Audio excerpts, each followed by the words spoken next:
Wait a minute.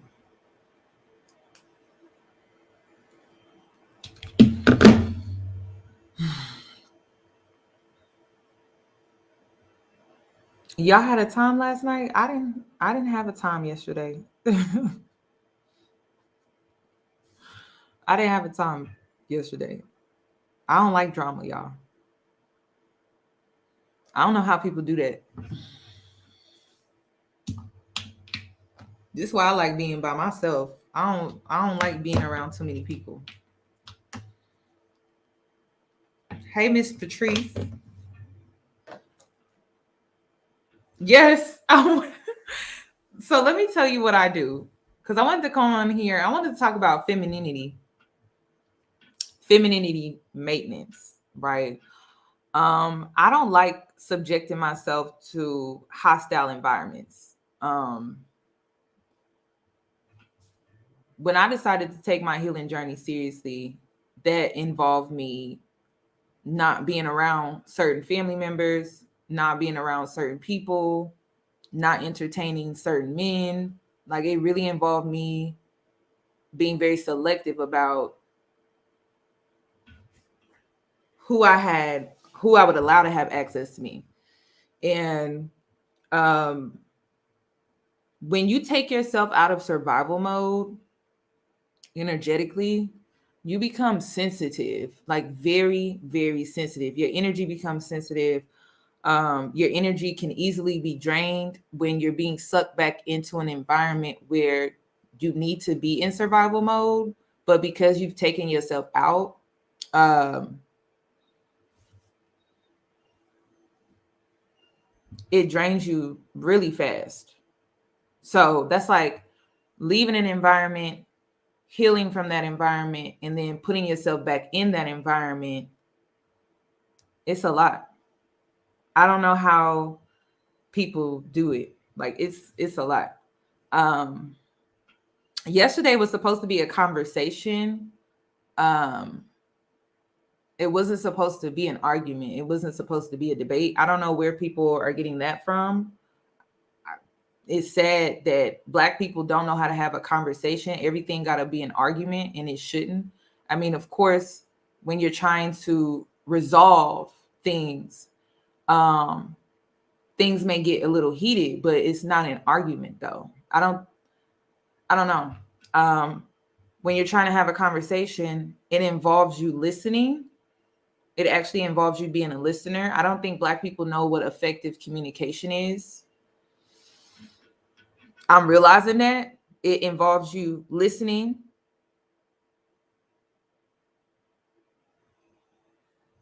It actually involves you being quiet and listening, not over speaking, not getting triggered, interjecting. It actually involves you uh, listening.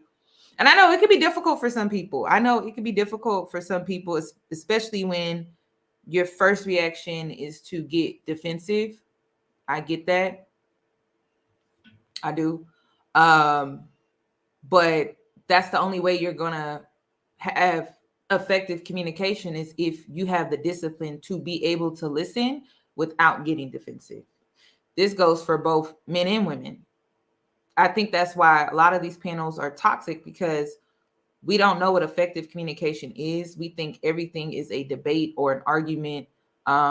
Just because we disagree, it has to be an argument. It can't just be we just disagree.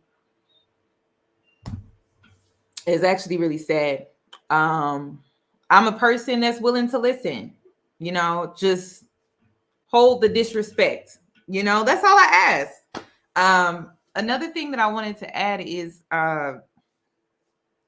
why do Black people confuse accountability with shame or attack? I don't get that. Why do Black people, when we speak on accountability, a lot of them receive it as an attack or shame? When I think of constructive criticism, right, I think of accountability, right? So when I think of accountability and I think of constructive criticism, I think of, okay, the whole point of having this conversation with you is to build you up, not tear you down.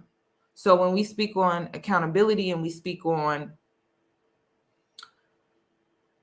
constructive criticism, the constructive part is to help build you, not tear you down. I don't think accountability is shame. I don't think accountability is insults. I think accountability is truth, awareness, honesty, not being in denial. I don't know. Thank you, Thimpus. That is so sweet. That's so sweet. I don't know. I don't know. It's like, and I have to say Black people, because I mentor women, and sometimes women feel attacked, and it's not meant to be an attack. Like, it's not an attack on you. I think you're triggered because of your insecurities, but it's not an attack on you. It's supposed to be constructive. I slept very good last night. I wish I would have slept with my Fitbit to see how well I slept, but I slept good. So I don't know. I grew up militant style. I don't know if people understand that about me. So someone getting in my face and yelling is what I'm used to. I'm used to someone yelling in my face and saying, "Get off your ass," But I will say the militant style doesn't always work. And the reason why I say that is because when I was in a good place, like when I was healthy in the mind, militant style was very beneficial, right? I needed that push. That push helped me step outside of my comfort zone. But when it did not help was when I wasn't in a good place. I was at a very low place, and the militant style was not effective accountability because I was at a very low point. So that's why when it comes to my page, I don't like doing militant style on a platform like this because I don't know who I'm talking to. Am I talking to someone that's mentally stable, or am I talking to someone that is unmentally stable? So I don't do the militant style on my platform. I grew up like that. I have a dad that's like that. And he will get in your face and he will get in your ass. And you got to be able to take it. So that's what I'm used to. But also I understand that accountability approach is not going to work for those that are mentally not in a good place. So I don't like to use that on my platform. I see so many people in the Black space use it on their platform, and I'm just like, how do you know they mentally okay for you to talk to them like that? Like, how do you not know they're not on the edge or on the verge of doing something that they can't come back from because they weren't in the right frame of mind when they took in what you said? And that's what I'm saying. Like, when it comes to these spaces online, we need to be more responsible. We just need to be more responsible. I actually care. I think about that. I think about who's watching me. I think about who may be taking in my content. I think about that type of stuff. It could literally set them over the edge. And I've been in a position where I felt like I was going to just fall over the edge. Accountability without compassion is judgment. It's true. It's very true. Never thought about it like that. It's very true. Let's talk about this for a sec. Because I see a lot of comments about people who, men particularly, when Anton said that, he really thinks he can separate his daughter from the rest of us. Yeah, I think my dad thought that too, but yeah, no.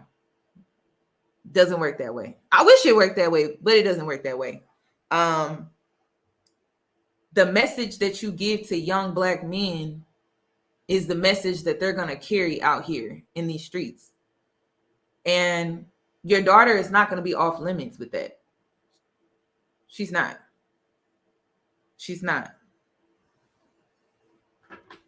She's not. Just because you raised her, just because you're her father, you can't protect her from that. I think my dad thought he could. He tried for the longest, sheltering, overprotective, but he can't protect me from the things that some of these men be trying to like pull on me. He can't. It's impossible. So when she leaves his home, she's going to be treated just like all of us. And the message that you put out here has the ability to affect us in real life, which means his daughter would be included in whatever treatment that is. So I don't know where men are getting this from. Like, my daughter is not included. She is included, because people don't see nothing but her blackness. They see her as black and woman. They don't see her as, oh, that's Anton's daughter. They don't care about that. They, especially today, they don't care about that. And then, one thing about me is, as a black girl who was raised by a black father, you tend to carry the karma that your father had, but it shows up differently in your life. I was just talking to another girl last night. I went out to get drinks, and we talked about our dads and how karma in our fathers showed up in our life. And it was different, like it wasn't the same. Like it was actually different. How it showed up in my life was emotional unavailability. That's huge. That's huge. I attract a lot of men that are emotionally unavailable. My dad was emotionally unavailable my whole childhood. And every time I go out here, what do I bump into? A man that is emotionally unavailable.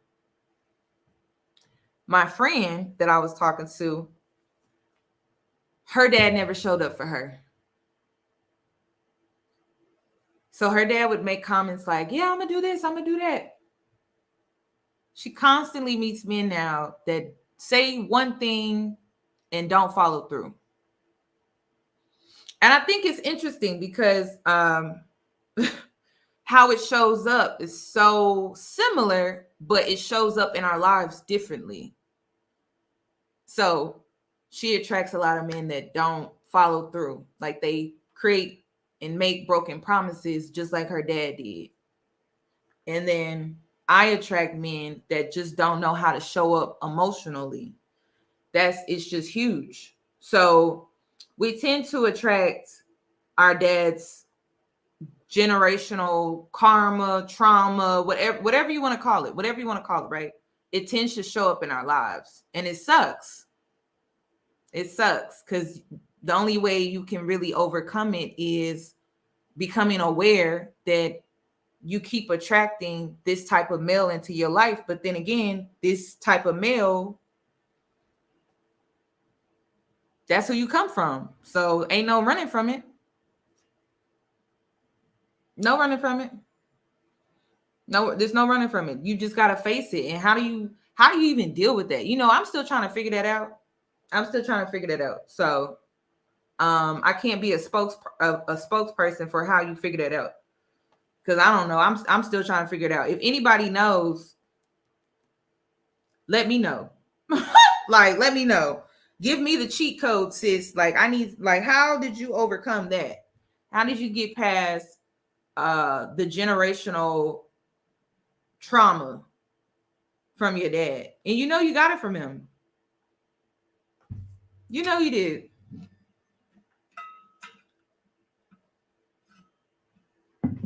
You did. And then another thing is your mother. You got stuff from her too. And that's a whole nother conversation. You got stuff from her too. Like, it may be a lot of stuff, it may not be. Like my mother, she doesn't know how to stand up for herself. So I know that's where I get that from. Finding your voice is hard. It's very hard. Trying to find your voice is so hard, especially when you're a woman, because a lot of people feel like you should just stay in your place and mind your business. Like prime example is yesterday. I got men in my comment section saying, "You got handled." I'm sorry, but I'm like, I'm a woman. I'm a woman. Are we okay? Let's acknowledge that I'm a woman. Um,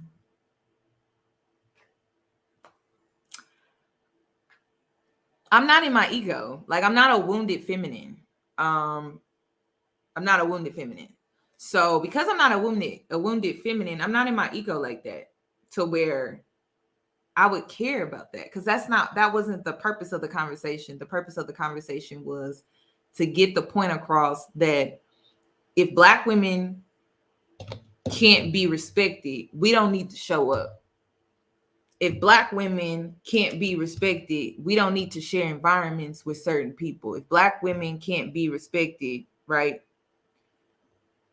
we don't need to be supportive of something.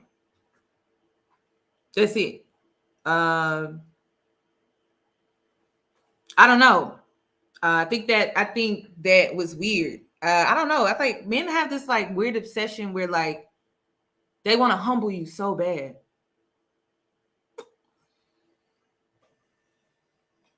Like I go outside, I ground myself.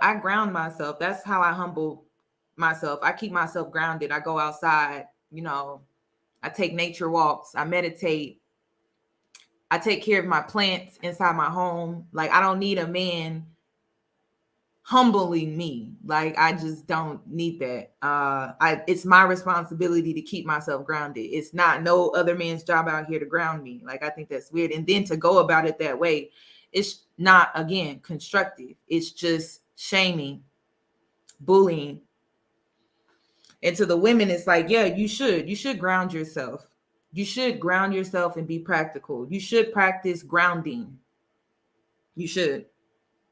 But I don't know why men feel like that's their job. It's not their job. It's not their job. You can hold someone accountable, right? But to humble them, it's just not your job. That's just weird. Go outside, ground yourself. And you know what's crazy is Black people really need to do that. Black people really need to go outside and ground themselves. I grounded myself last night and it felt so good. It felt so good. I'm like, oh. I took me a spiritual bath. I put coconut milk, rosemary, sea salt, cinnamon. It's like a recharge because my energy was drained last night. That was a lot yesterday. And so I also grounded myself by being around feminine energy. That's huge. When you're around feminine energy, and I'm talking about women that are healing or have done the work, when you get around them, they recharge you too. They help ground you too. They help just, I don't know, like if you were feeling a little drained, they like pick you back up. It's amazing. So I had a little bit of that, and then I had my spiritual bath, and I was just able to wash all that off. And I'm able to move forward. And when you move forward, it's light. The energy. Yesterday during that live, that energy was very heavy. I had to get it off of me. So I connected myself with other women. I took me a spiritual bath, and I was able to cleanse my energy. And my energy is light again. It's light. I think you can see it in my face. And I don't know why Black people don't do that. You know what's crazy? when I was younger and I had like anger problems, I wish someone would have taught me how to ground myself, like how to calm down, ground myself, and then come back and try to work things out with a person. Like sometimes that's what we really need. We just need, like, Black people need to learn how to ground themselves, because yes, you know, we go through a lot on a daily basis. We do. We deal with racism, we deal with microaggression, we deal with negative assumptions. That's huge. I mean, I've been called everything up under the sun on this app, and I'm just like, none of that stuff is something I can truly relate to, but I'll take it because I'm a Black woman. That's basically what you have to do here, right? And so when you're able to ground yourself, you don't get lost in those negative things. You're actually able to cleanse yourself and rid yourself of those things. And so when you're able to do that, you tend to be more stable in the mind. You can be poised. You can be a listener. You don't get defensive. You don't just lash out. You're not passive aggressive because you grounded yourself. You got rid of all of that. And I wish somebody would have told me that. Like, I wish somebody would have taught me that when I was younger. Nobody taught me that, to ground yourself, and then come back and try to work things out. And it may be like you going outside. He's shown for who he is. Well done. Thank you. That's sweet. But it may involve you taking a walk in the park. You know, that can help ground yourself as well. And more people should really do that. You know, and while I'm on here, because I had a girl on my community tab that I wanted to respond to, I actually wanted to make this a video.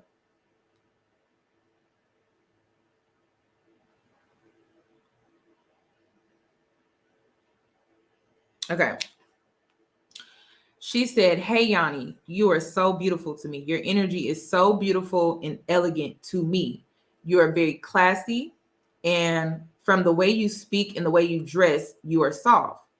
Don't take this the wrong way, but I'm your before your weight loss. How did you get to this point of being submerged in your divine feminine energy? I try to be soft. I try to lose weight, but it's a loss. And the way my life is set up, it's hard. I feel I get held back from or with toxic family and trying to cut ties with all friends. My mother passed in 2020, and me and my bio mother, her biological mother, they never get along.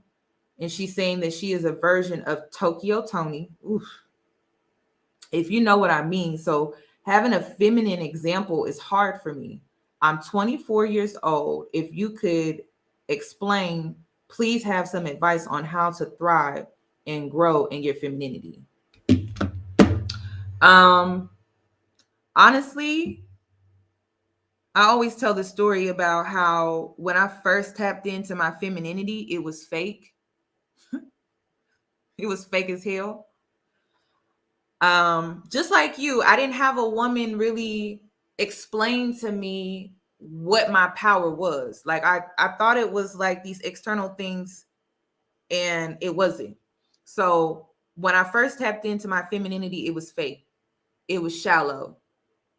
It was more manipulative, right?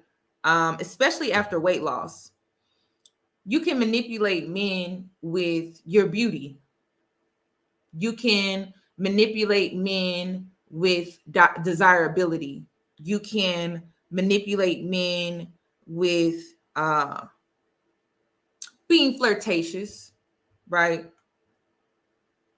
And the way femininity was sold to me, it was about men. Femininity is not about men. It's not. It's about you. And I wish somebody would have told me that, because that's not how it was being taught to me. It was being taught to me that it's about men. It's about worshiping men, pleasing men, living to up to what they want. But it's like, damn, what about me? about me. It's your birthright to be feminine. It's your birthright. So I wish somebody would have taught me that femininity really starts with you taking on a healing journey. When you take on a healing journey, you're instantly going to become softer. Instantly. Because you're literally dropping dead weight.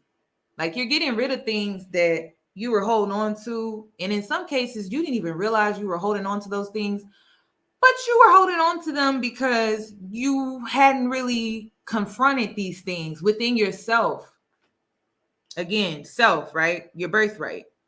So when you realize that your femininity is your birthright, but it starts with you taking on a healing journey because you've gone through things that have made you hard, right? It will instantly make you softer. We think, well, some of us think the fake femininity is makeup. It's getting men, manipulating them in a sense with it. It's, I don't know, getting rich men, getting a high value man. I don't know. Like it's all of these things that really take you away from yourself. The men, the makeup, the lace front, whatever you choose, right? It actually takes you away from yourself. It takes you further away from yourself. And when I started to realize like all of these things that I was focused on when it came to my femininity, it took me further away from myself. I started realizing like this femininity thing that they're selling in these packages and stuff, like in these courses, it takes you further away from yourself. It actually creates this mold and it's not even who you are. So your femininity is what you create. It's you finding yourself. I don't know who you are. That's why when girls come to me about femininity, I'm like, well, we got to find out who you are first. So then we can know what your femininity even looks like. Do you know who you are?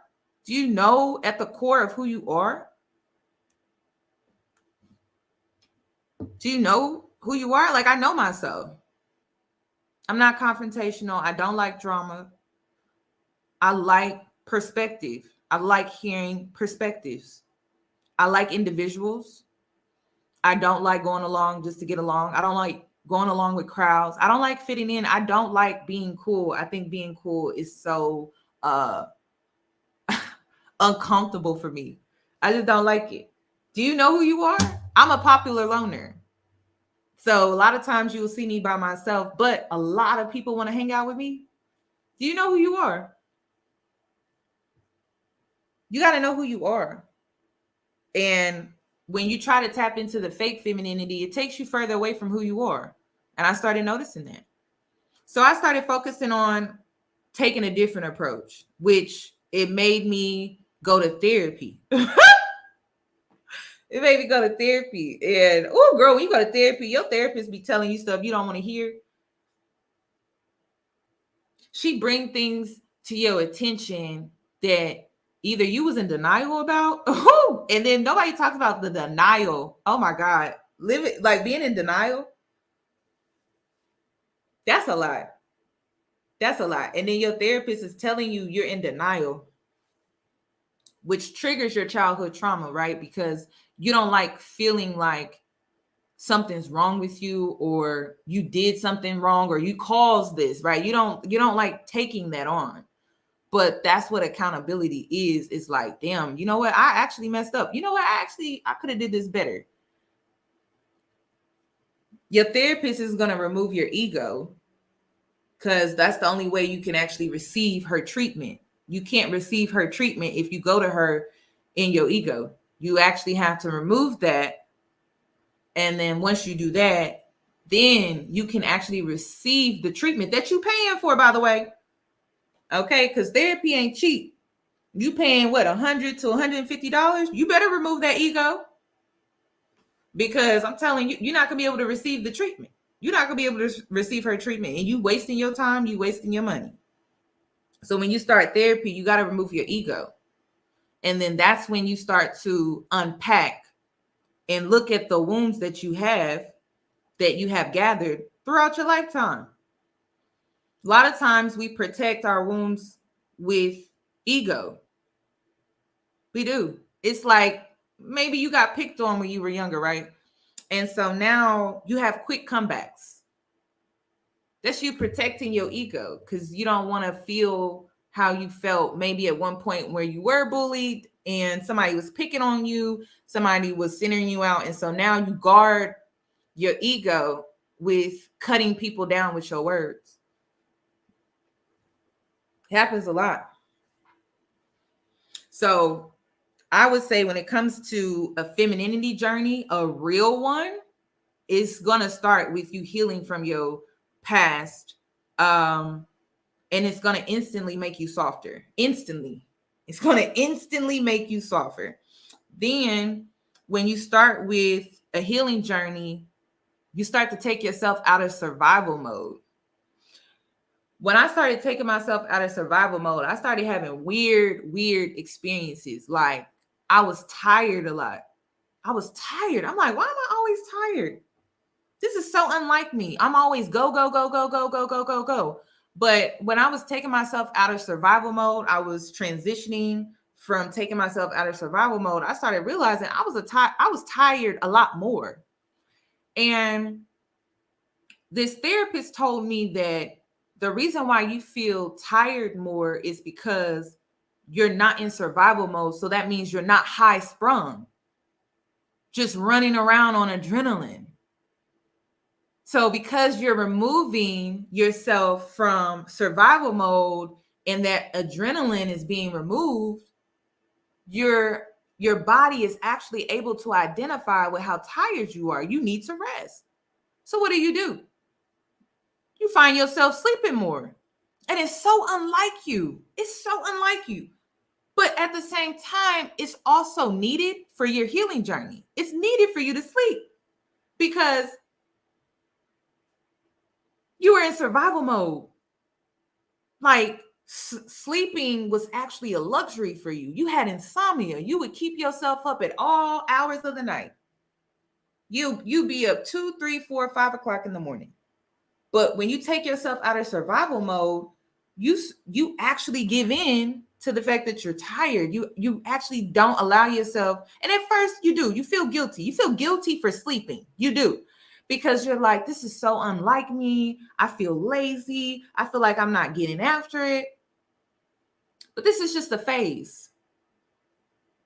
This is like your first day on vacation. You really don't want to do much. You just kind of want to lay by the pool and relax. Because you just took yourself out of the hustle and bustle of working a 9-to-5 job. And it's the same thing. And so for a few months, I was sleeping a lot and I wasn't depressed. That was the thing. And that was what was so shocking was when you go to therapy, you developed a heightened level of self-awareness. So I started noticing, I'm like, girl, you're sleeping a lot lately. You can't be pregnant because you're not having sex. So we can go ahead and check that off the list. You know what I mean? And then you were like, well, why am I depressed? Like you do a full body check on yourself. Like, okay, I can't be pregnant. No way in hell I could be that. Am I depressed? I don't feel sad. I feel great. I feel happy. I'm actually happy. I'm at peace. Okay. So it can't be that. So then you think, I'm like, what is wrong with me? Like you really start to think like something has to be wrong with you. And then you talk to a therapist about it and they're like, you're coming out of your body is physically, mentally, spiritually, it's coming out of survival mode. And it's like, you can rest now. So don't beat yourself up about it. Don't get guilty about it. That's why when you hear Black women, we say, what's the favorite line that we say? I'm tired. And when a Black woman says she's tired, that's all she got to say. And it's felt on a very deep level because we all know what that means. We all know what that feels like. It's very heavy. You feel defeated. You feel defeated. And when you go through your healing journey, that defeat is gone. It's gone and you can rest. You can finally rest. And see, this is real femininity. This is what feminism is for Black women. We can't relate to these other women. We don't have the privilege. I mean, I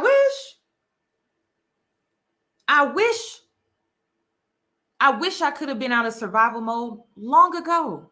I actually like being out of it. I do. I like being out of it. I like it. I remember at one point I was afraid to come out of survival mode.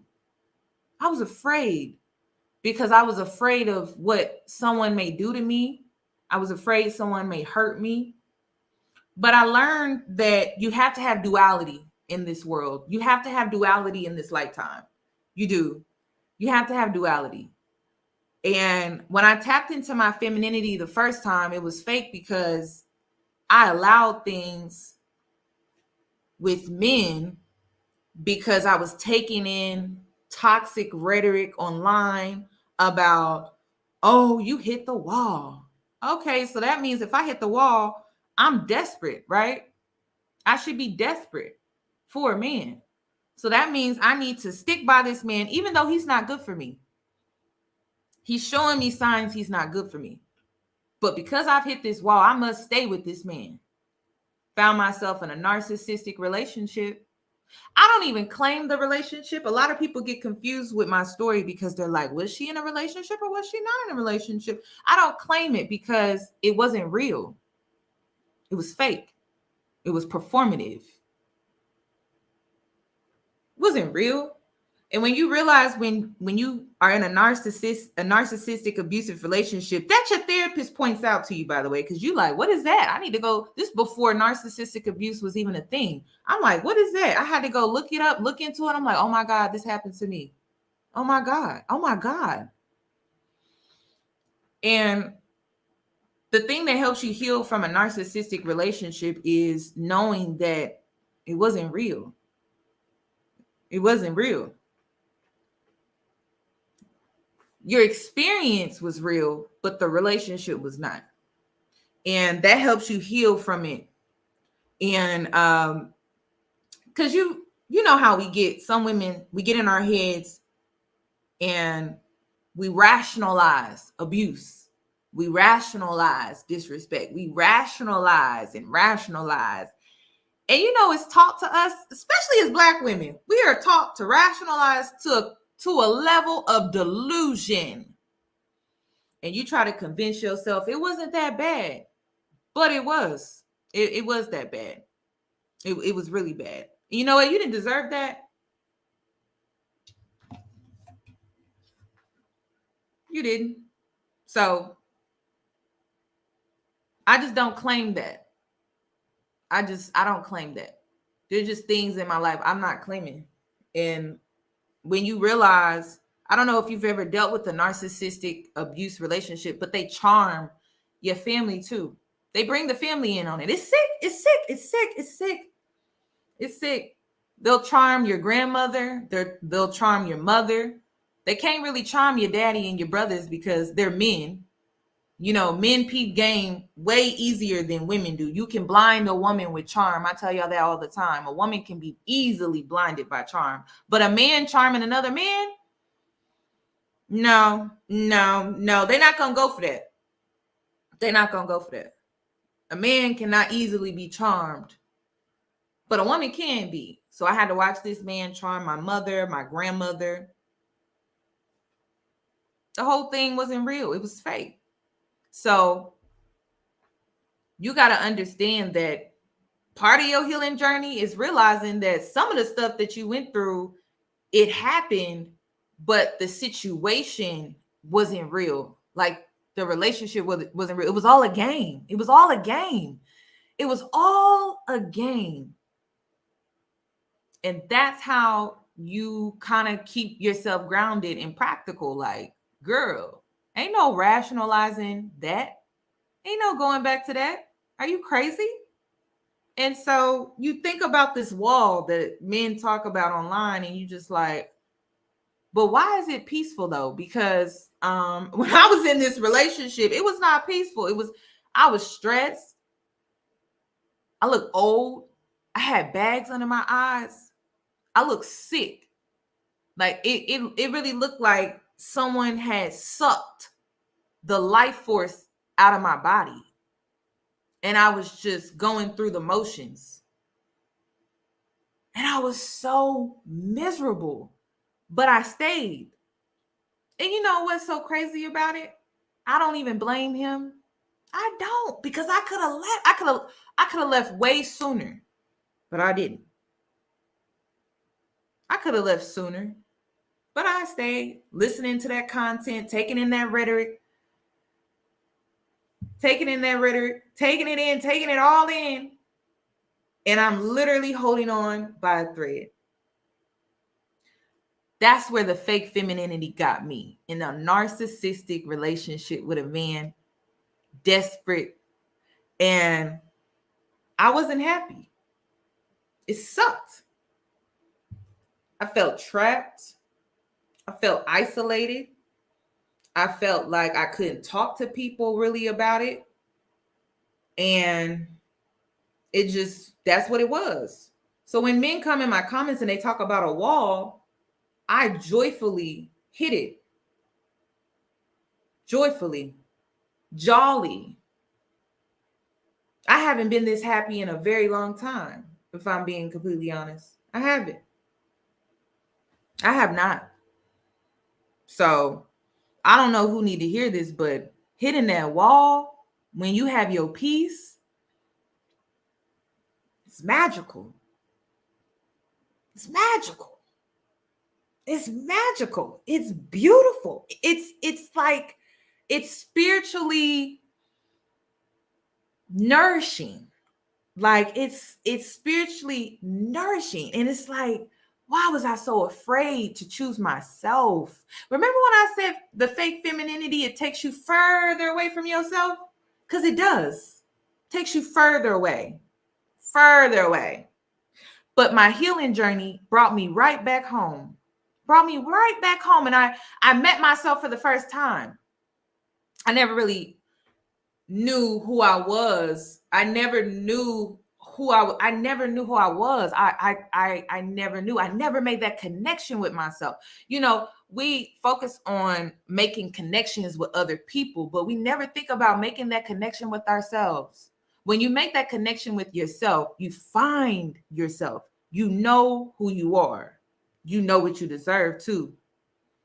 You know what you deserve. But in order for you to find yourself, you have to work on yourself, right?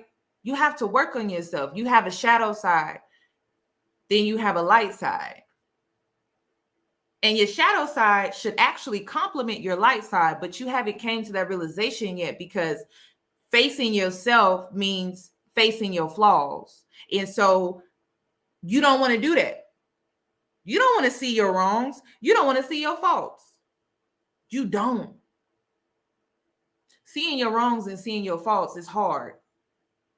Sometimes it's embarrassing.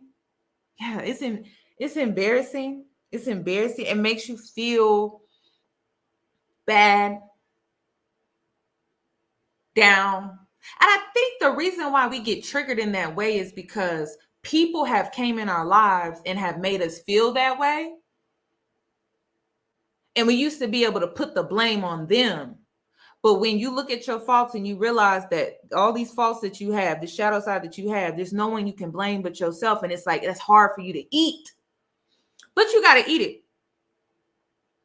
You got to eat it. And you shouldn't feel shame.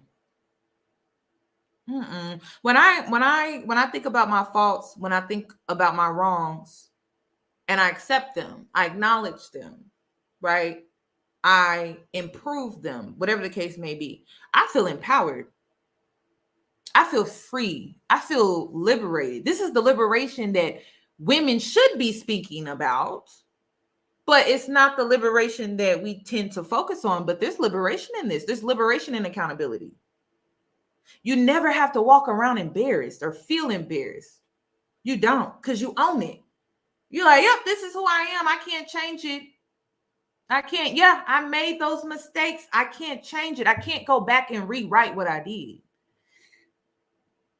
But I have forgiven myself.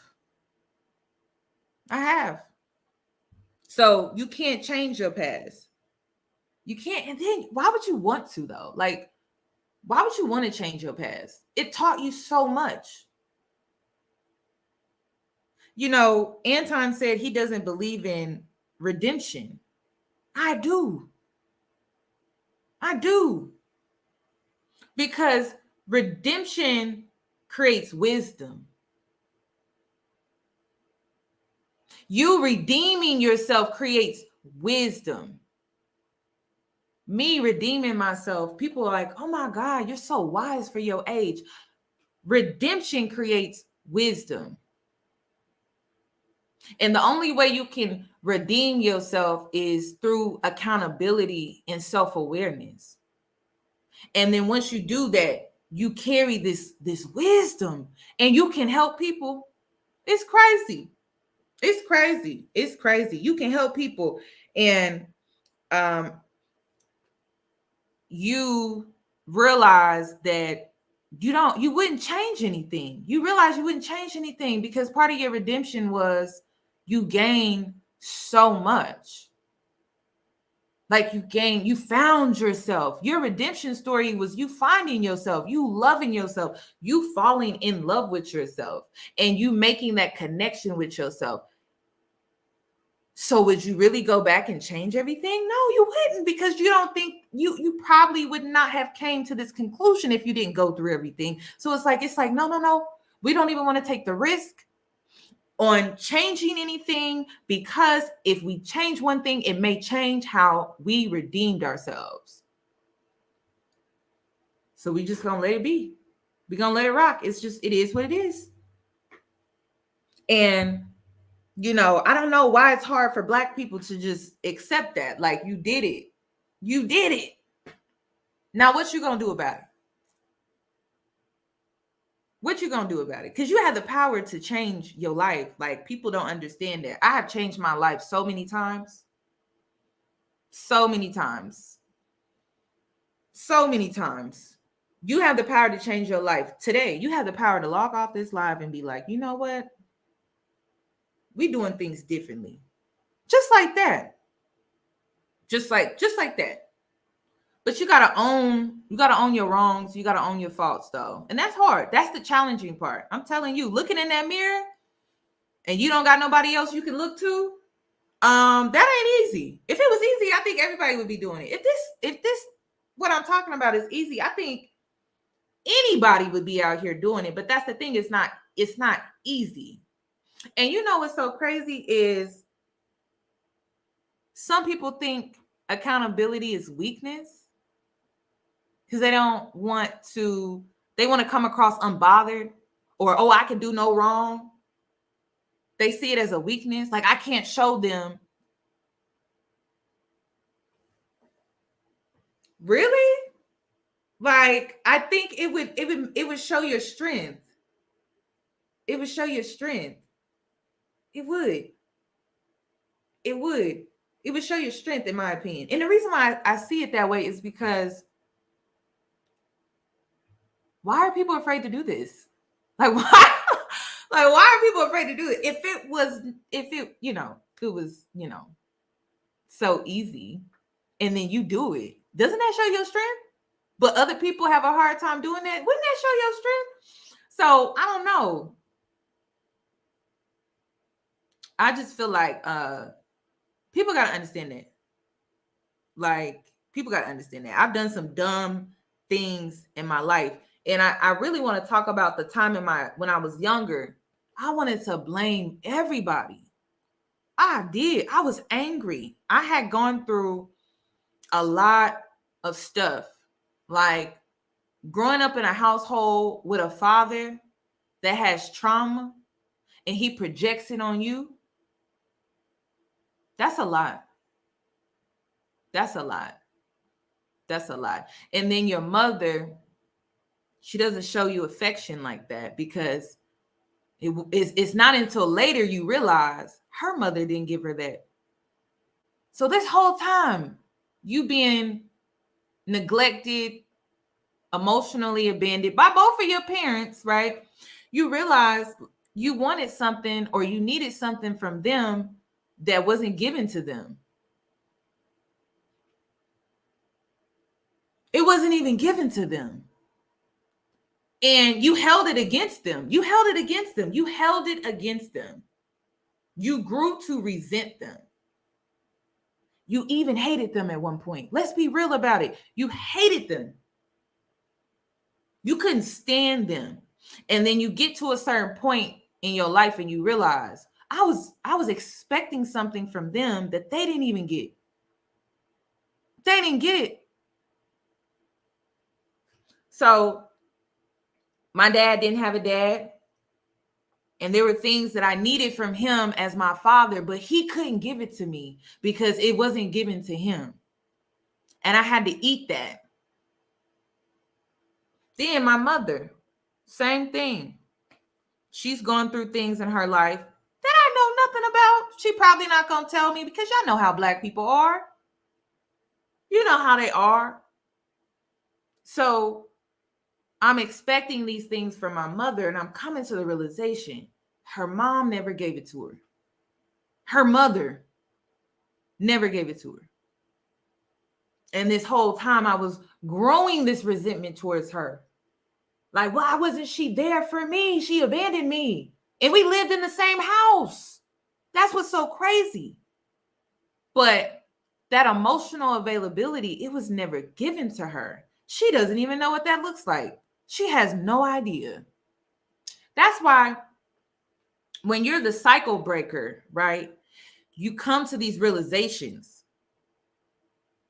So me being a cycle breaker was me putting aside my differences. And it was hard because I wanted to be mad. I wanted to be so angry, you guys. Like, I wanted to be mad as hell. I wanted to hurt other people because I was hurting. And then I came to the realization that my parents couldn't give it to me. Like, they just couldn't. But you know what? I have the self-awareness to give it to my kids. I have the self-awareness to give it to my kids. But I have to break the cycle. You break the cycle by becoming self-aware. That's how you break it. So I became aware of the fact that these things that I grew resentment for towards my parents were things that they couldn't give me. And so because I know that, because I have the awareness, now I know moving forward that if I do have kids, if I do have a family, whatever the case may be, I don't have to project that onto them because I'm aware now. And then the crazy thing about it is, I don't even know what that looks like. I'm still trying to work that out. Like, what does that look like? Being emotionally available to your children. Is it truth? Is it affection?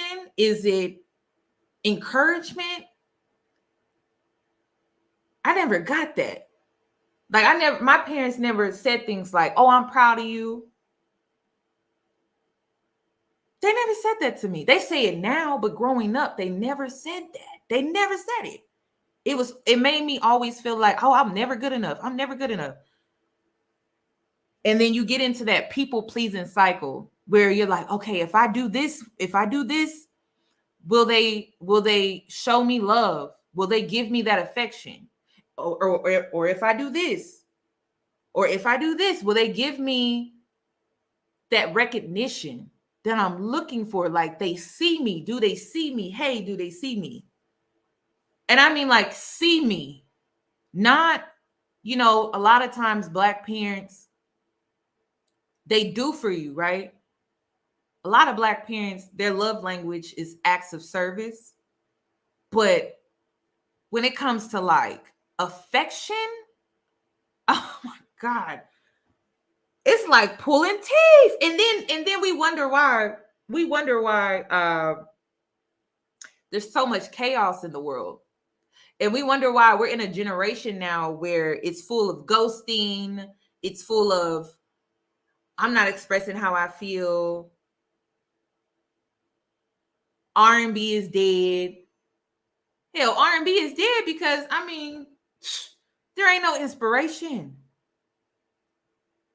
There ain't no inspiration no more. I gotta go listen to Teddy Pendergrass just to get some inspiration. You guys, I was listening to Barry White last night, and I'm just thinking to myself, I was listening to Practice What You Preach by Barry White.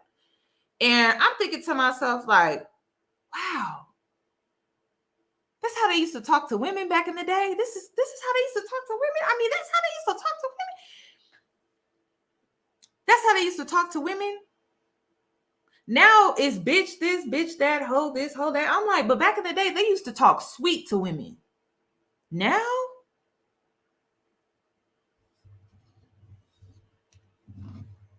they used to have a deep voice too. Now, I don't know what's going on today. It's different. I miss when they used to talk sweet to women. I guess I'm gonna stay in that era of music, and I'm not coming out of that era because I like how they used to talk to women. I loved it. They call it simping now. Oh my God, they call it simping. So I just been in this zone where it's just like I'm listening to music where men talk sweet to us because the way they talk to us today, I don't know how y'all be doing it. I don't know how y'all be doing it because I would check out. Gotta go. I would just disappear because the way these men, there used to be a time where a man wouldn't raise his voice to you. He would raise his voice to another man, but he wouldn't raise his voice to you because he knew he was talking to a woman. These men, I mean, some of them, they'll talk to you and give you some neck action. And I'm just like, oh my God, what is this neck thing? You know, I've seen women do that. But when the men start, I'm like, when they start doing that?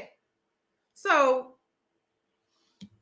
I don't know. I'm not used to that. You know, when you grow up as the only girl in your home, your brothers don't they don't come at you like that. They don't talk about your hair and they don't do that. It's weird. It's weird. You know, growing up, the way outside of my dad being a militant, if my dad was really disappointed in me, he was quiet. He was quiet. And the silence would cut you down way worse than words. You knew if he was quiet, he was disappointed in you. And you did not want to disappoint him. But now men think that they got to yell and scream and stuff like that. My grandfather, he was the same way. You knew he was upset because he was a man of a few words. He was a man that, for the most part, he was easygoing. But if you pissed him off, you knew you pissed him off because he just became very stern and short. And that was it. That was it. Yeah, that was it. That's the masculinity that I saw growing up. And the masculinity I see today, I don't even know how to take that. I don't. I see crazy femininity stuff too, though. I do. I realized recently, sometimes, ladies, it takes you having a friend to understand where some of these men are coming from. It takes you to have that one friend, and you know what one friend I'm talking about. You know what one friend. It takes you having that one friend to truly understand where some of these men are coming from. And you know what I'm talking about. The girl that will manipulate with her tears. The girl that will string a man along and use him for his money and feel entitled to do so because she has a vagina. The girl that is messy. She always in drama. She stay in drama. So much so you can't stand her ass. That's why you had to let her ass go. You know what I mean? And it takes you having that one messy ass friend for you to realize what these men be talking about. That's why I don't argue with them. But at the same time, this is me being practical, right? With knowing that this be going on. It's still harder to find a good man, and it's easier to find a good woman. Okay? Let that sink in for a sec. It's harder to find a good man. It's easier to find a good woman. I don't make up the rules. I just live here. That's it. And I just see stuff. And I'm just like, okay, yeah, like I can see where men are coming from. 1000%. I've seen it. I had a friend like that. And you know what's crazy is when you have a friend like that, you don't think that she could use her manipulative ways on you. You think she's just doing it to men. That's why you can't hang around women like that. Because they tend to be male, obsessed. Like they tend to be male obsessed. And when you take the man out of the equation, she try to use them same tactics on you. And you like, hold up, wait a minute. We're not doing that. And then that's when you realize you got to cut her ass off. You can't be friends with women like that unless you're one of like you are her. You can't be friends with women like that. They can turn on you any day. They can turn on you any day. It's only a matter of time. It's only a matter of time. It's only a matter of time. I didn't even know. I didn't know women use tears to manipulate, because growing up, my dad, he would always say, I don't care about them tears. And so now that I know women manipulate with tears, that's why he said that. And you know, it's crazy. I was really crying. Like I really felt some type of way. You know, that's me being a sensitive young girl. But when my dad was like, I don't care about them tears. Them tears don't mean nothing to me. I'm like, damn. But then I later realized, I'm like, so he said that because he's been manipulated as a man by women using their tears. Did not know that. I know that now. But my dad was famous for that. Anytime I would break down crying, he'd be like, them tears don't mean nothing to me.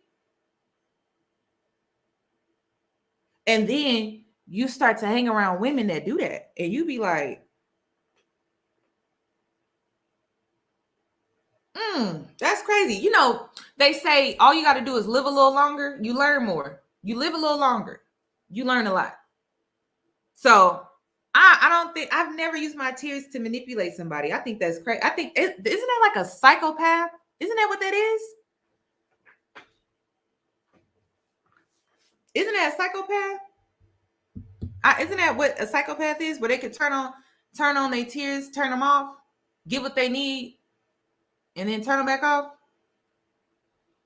It's kind of crazy. It's kind of crazy. I think that's what a psychopath is. That's why I don't hang around women like that. They do that. That's weird. I don't trust stuff like that. You always got to watch your back when you hanging around a woman like that. She can turn on you, like I said, at any moment. So hanging around women like that just don't make no sense. That's why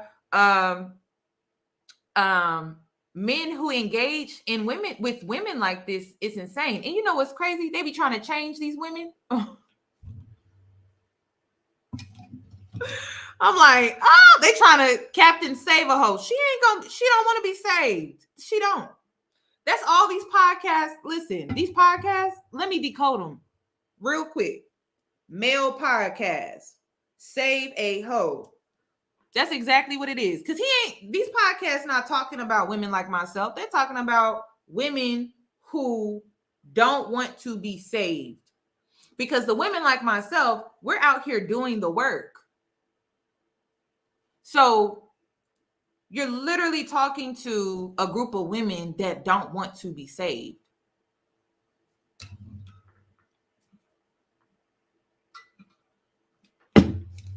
Once I started figuring that out, I'm like, well, ain't no point. I don't need to listen to this type of stuff. I just go to therapy, do what I need to do for myself, and keep it pushing. I don't need to listen to these men on these podcasts trying to save 304s and stuff like that. That ain't my business. That's exactly what they be trying to do. Save. And then these be the main women that don't want to listen. They don't want to listen to that. They don't see nothing wrong with their ways. You wasting your time. Really. Wasting. Every week I get women in mentor sessions with me. You want to know how up? They show up to my mentor sessions, pen, paper, notepad. Serious about it, real about it. But you know what? It took them coming to that conclusion that they wanted to change. They came to me. I didn't go to them. I didn't force nothing down their throat. They came to me because they wanted to change. And then they came prepared. So I don't get, and you know what? Somebody said, I don't listen to none of y'all. You shouldn't. Oh my God. The girls that know me know that I said, what was it? Has it been a month, 2 months? I said months ago, I said, y'all need to stop listening to people online. I do commentary. And I said that. Too many opinions out here. Too many. I mean, you log online, right? And a situation happened. They're informing you about it. And then they're giving your opinion, their opinion on it before you even form your own opinion. Before you can even form your own opinion about a situation, they have already convinced you what your opinion needs to be. I've been done told people to stop listening. I said, you need to start tuning people out. You think I'll be listening to everybody online? You out of your rabbit ass mind. I don't even listen to other YouTubers just to keep my content fresh. I don't want to sound like everybody else on here. I want to sound like myself. So I don't engage in other people's platforms who tend to give their opinions on topics that I want to talk about. Because if I do, hell, their opinion could persuade me to think differently. So before you log in online and you start listening to somebody about something, come up with your own opinion first. What happened to that? I miss them days. But nowadays, it's like TikTok, YouTube, podcasts, everybody throwing an opinion at you constantly. That's too much. That's you being overly stimulated, and it's causing confusion and chaos in your life. So you need to unplug. You need to disconnect. Come on, seriously? Come on, seriously? You need to disconnect. You actually need to disconnect, go outside, and figure out what's my opinion before you even consider what somebody else got to say. Because the truth is, let's talk about the truth here for a sec. None of us have the answers. Like, I can sit here and talk to you like this based off of my experiences, but I'm still here trying to figure it out. I'm living and trying to figure it out. So that means I don't have all the answers. Ain't no way. And you know what? The way this world is and how it's set up, I don't even want to have all the answers, because it seems like when you have all the answers here, they unalive you. So yeah, I just want to be kept under the radar. Like, I don't want to know too much, but I don't want to know not enough. So yeah, like, none of us have all the answers. The pandemic should have taught you that. We was all sitting in a row like stuck ducks, looking stupid, like, what is to come? We didn't know. Not one person, not your pastor, nobody knew what was to come. Nobody. So that should have told you that, okay, we all here trying to figure it out. Cool. No one has the answers. Cool. So you know what? Let me go outside and figure out life and stop taking in all these opinions. Let me just go outside and figure it out. Because you know what? That's what they used to do back in the day. They used to do that. They used to go outside and figure it out. So I don't know. It's just nobody has all the answers. And then that's when you're dealing with con artists online. I'm just being honest with you. You're dealing with con artists online when they try to sell you this guarantee. They can't sell you a guarantee. It's impossible. You can get married and then get divorced. You can get pregnant and lose your baby. You can have a uterus and not be able to conceive. You can get that job and hate it. You can go to college and regret it. You can have children and hate parenthood. You cannot have children and feel like you missed out. When are people going to get it? Like, just live your life. And it's really that simple. Live your life while holding yourself accountable. That's it. That's all you need to do.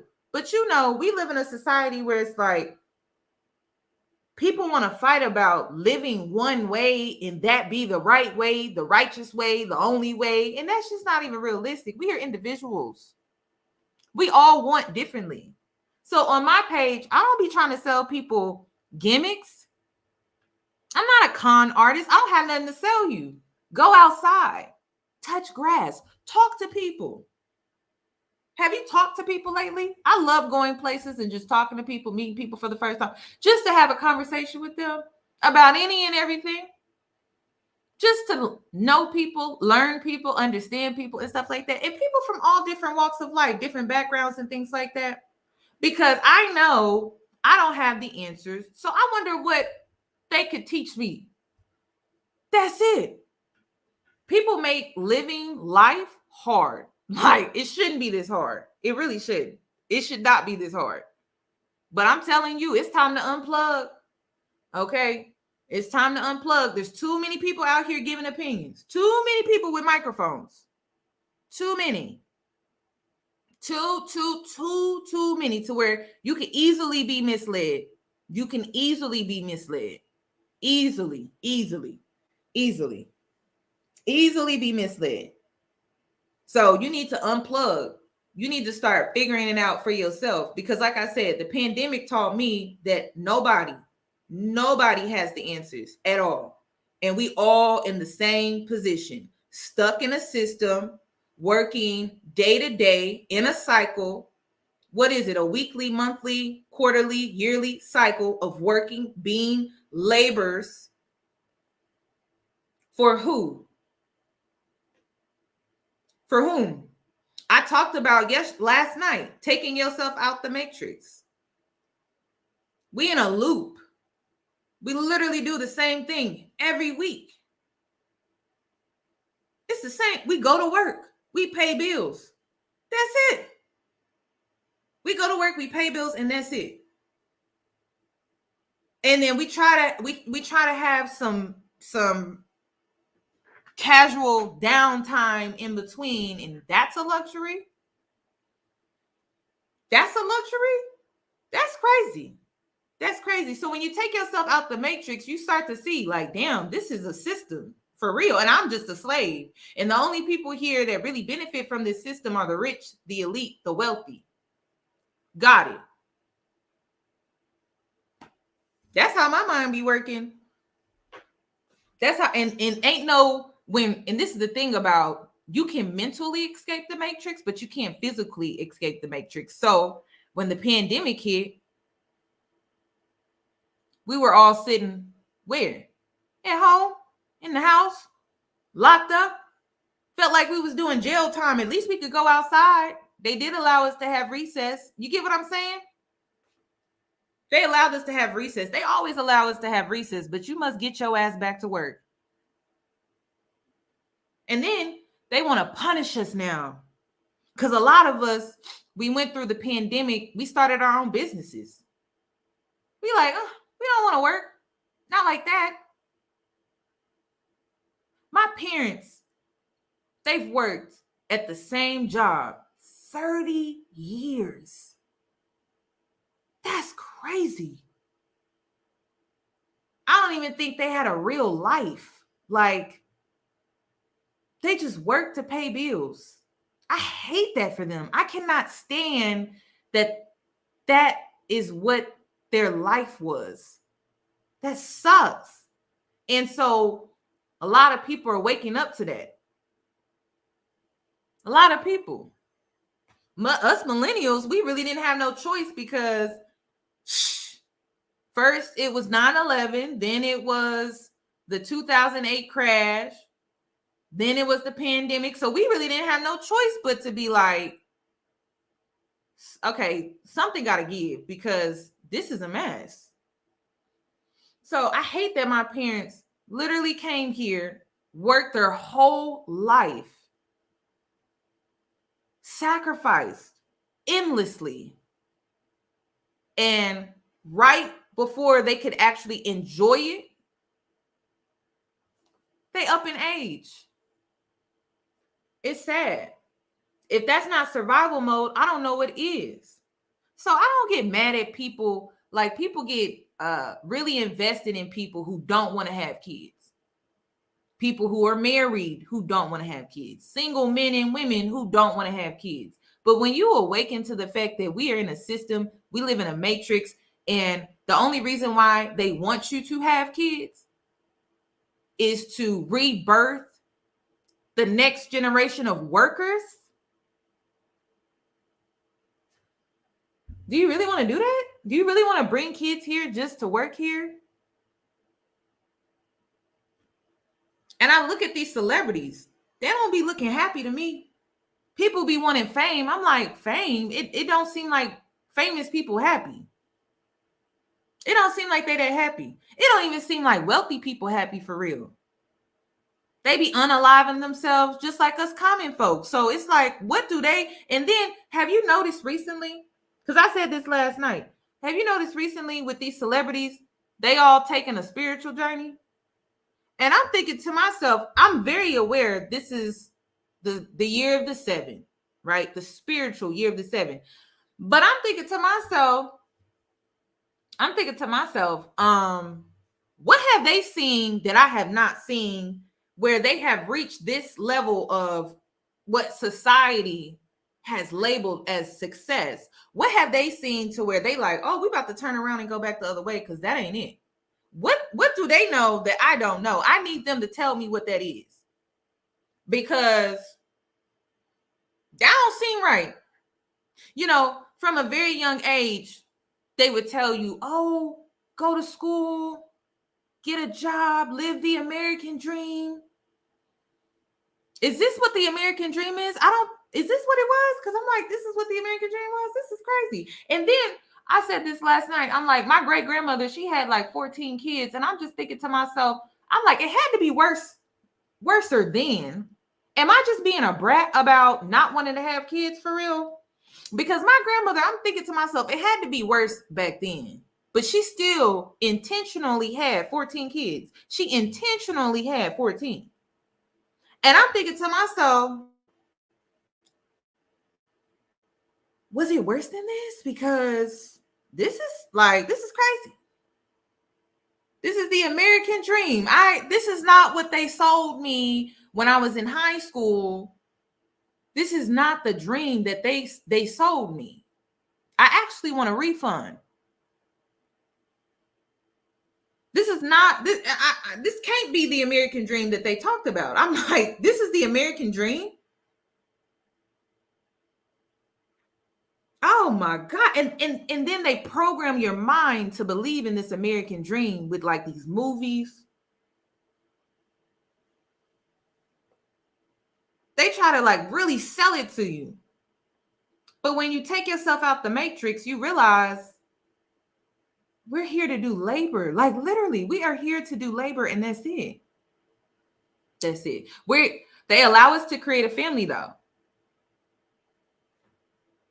And so we're just on this loop. Every generation is on this constant loop. It's crazy. It's crazy. And I love people. I do. I love kids. Don't get me wrong. I'm not anti-kid. I'm not even anti-family. I love kids. I love family. When I was a kid and I believed in the American dream, right? This was before, which I'll have to get into. People forced single motherhood on me. They forced it down my throat because I was thick and sheltered, and people swore up and down if I went off to college, I would just go buck wild. So, but before that happened, before I turned 16, when I was a young girl, I wanted like 5 kids. I wanted a big family. Big. I wanted Sunday dinners. I wanted traditions. I wanted family gatherings. I wanted things just to celebrate, Hell, we could have a fish fry, spaghetti. I'm from the Midwest. I wanted that. But today I'm just like this, like I really want to talk to my great grandmother. I'm like, Grandma, was it really this bad? And you was just like, I'm gonna do it anyway. I need to have that conversation with her, because 14 kids, that's intentional. 14, that's intentional. So I don't know. I think we live in a time where the future is super unpredictable. We don't know what the world is going to look like 5-10 years from now. Nobody's talking about that. Nobody's talking about. We can't tell me, what is the weather going to look like 5 years from today? Tell me, what is the weather like? The weather used to be predictable when my grandmother had 14 kids. This weather is not predictable. This weather is all over the place. I never thought I would see snow in California. Now, and then, did you know I saw a tornado in California? I mean, California been hit with everything. They done had snow. They done had earthquakes. They done had a tornado. They don't get tornadoes. So, that's why I'm just like, I'm like, I would just want to ask my grandmother. I'm like, was it this bad? I'm just being a brat. I'm being spoiled. Like, what's tea, sis? Because this is a mess. I'm like, this is then the US dollar. They trying to create a cashless society, which we already moved towards that direction. But I still like to have cash on hand, sometimes when it comes to certain things. So I don't know. Am I the only one tripping? Am I tripping? Can somebody explain to me if I'm tripping or not? And then I see people who have taken themselves out the matrix and they just stay out the matrix, but I can't stay out the matrix. And I mean mentally, because it's depressing. So I be in the matrix and I'm just like, you know what? I might as well make the best of my experience. But I think the best of my experience, what that looks like, is not what I have been told or programmed to believe. That's what I think. That's what I think.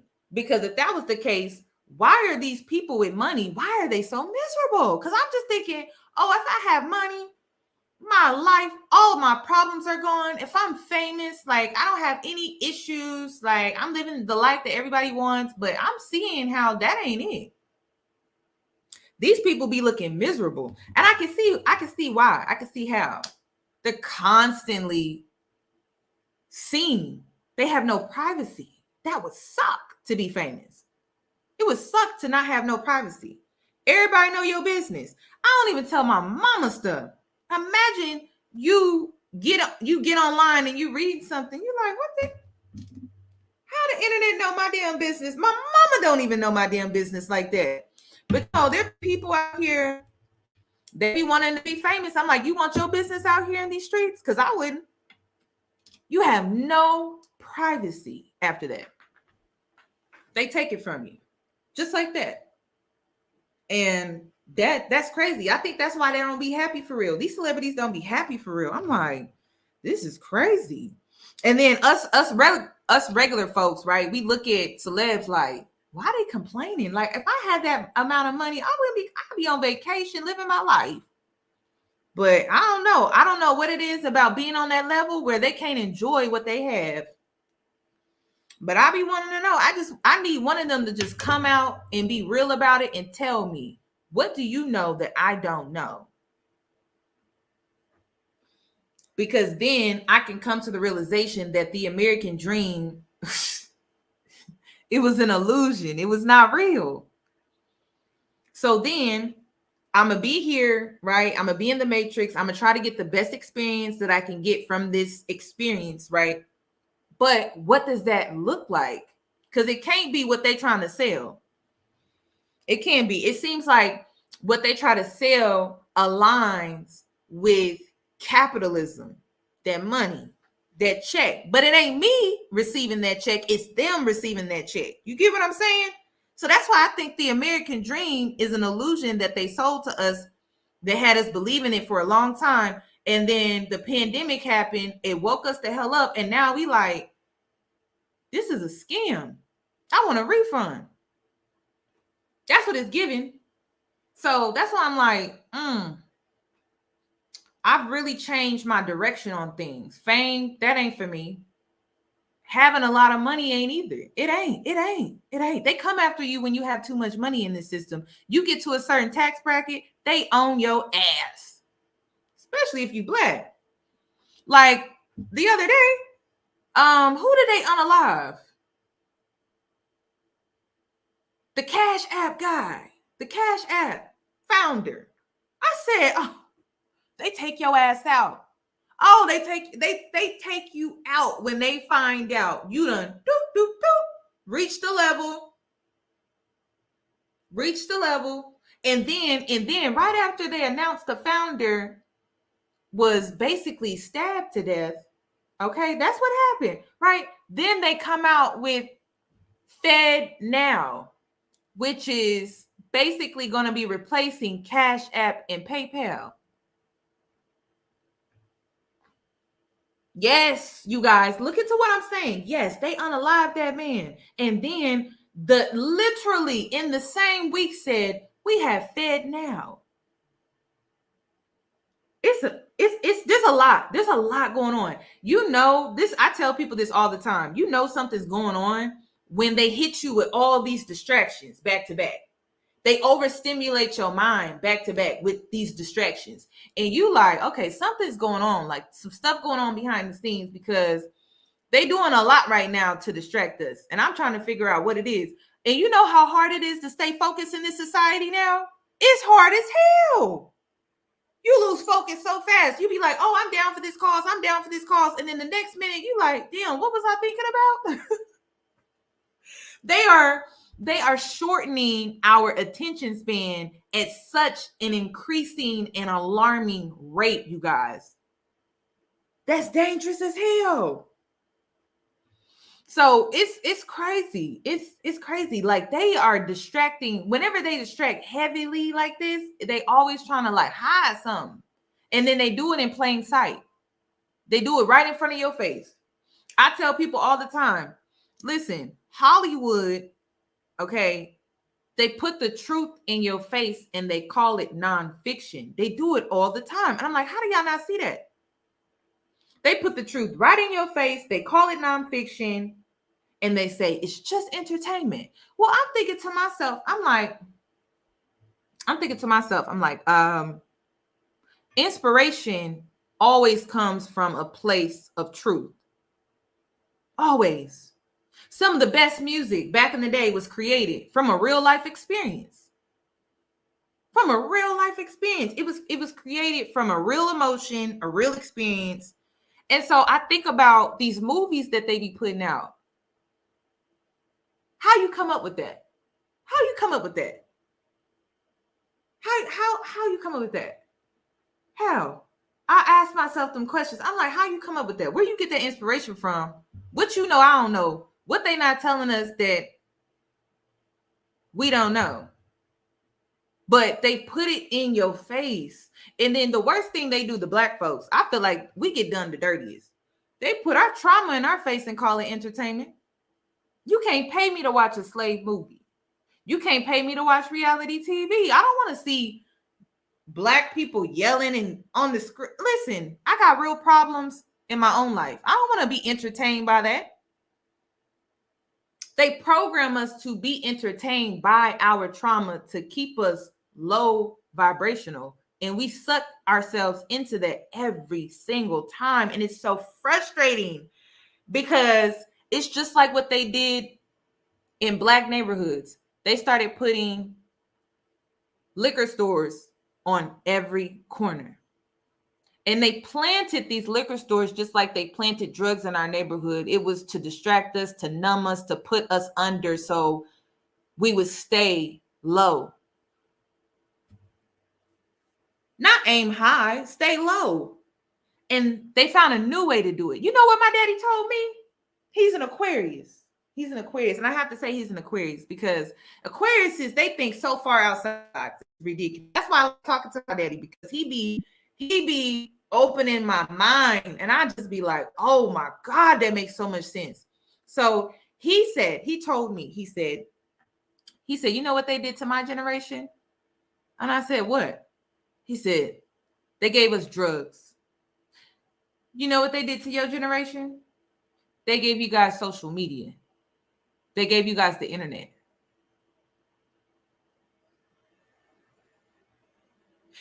And then I listened to the TikTok of CEO. He don't let his kids on TikTok.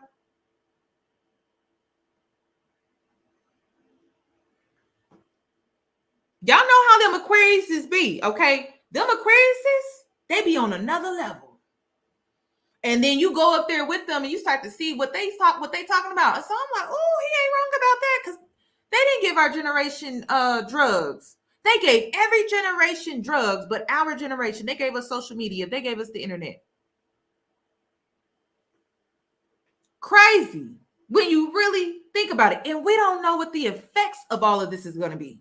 We have no idea. We don't know what the long-term effects are going to be. So when he told me that, I'm like,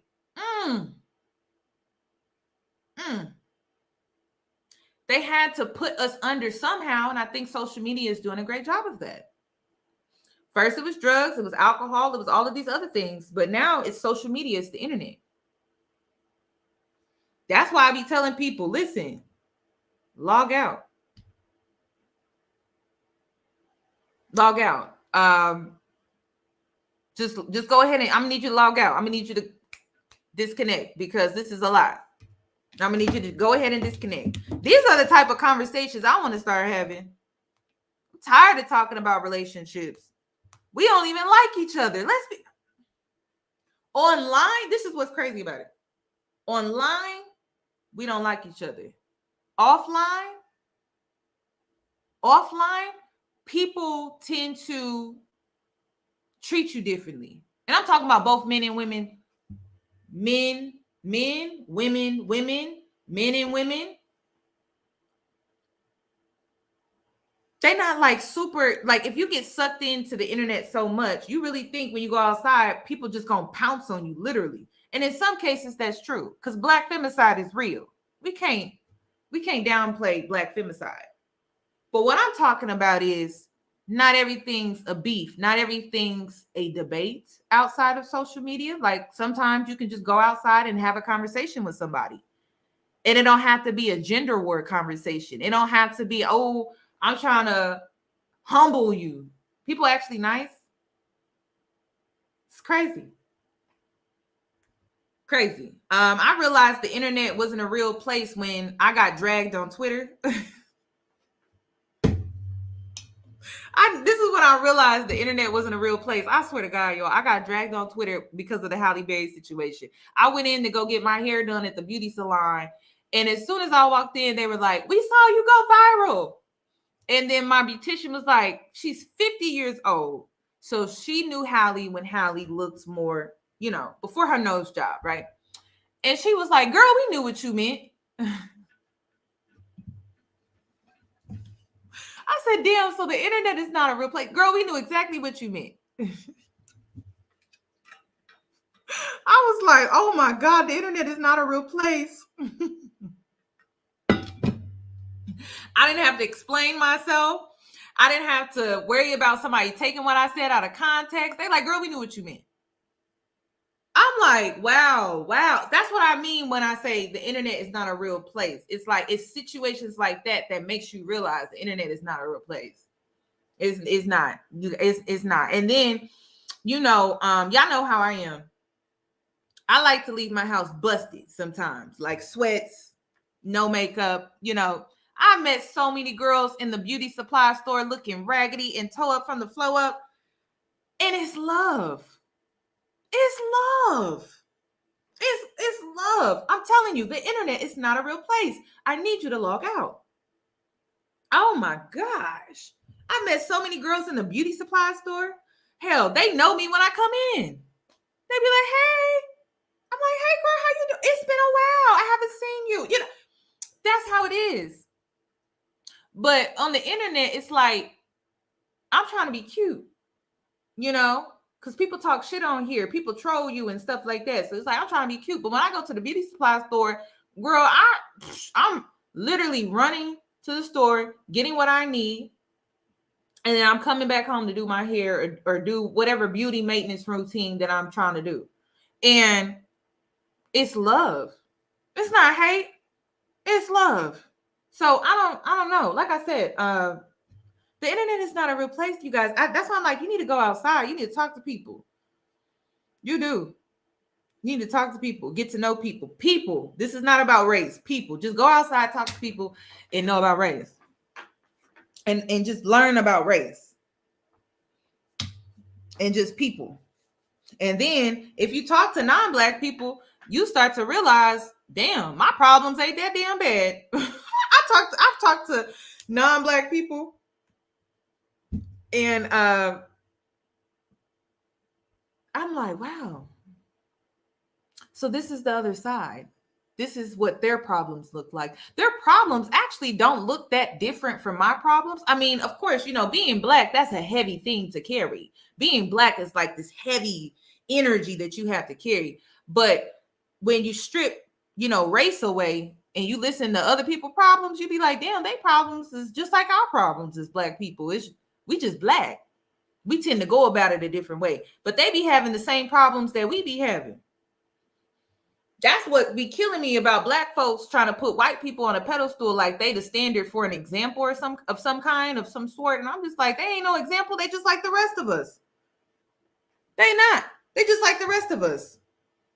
They have problems just like we have problems. They be out here committing crimes just like we be out here committing crimes. They be out here doing dumb stuff just like we be out here doing dumb stuff. They out here doing drugs and selling drugs. We out here doing and selling drugs. You got to understand, like, yeah, there's race, but there's a culture, right, inside of this whole race game. There's a culture inside of that. It's a specialized culture. So it doesn't matter what race. There's somebody in that group that's doing some dumb shit. Like, let's be real about that. There's somebody in that group doing some dumb shit. But when it comes to being Black, girl, they single us out. That's all they doing. That's literally.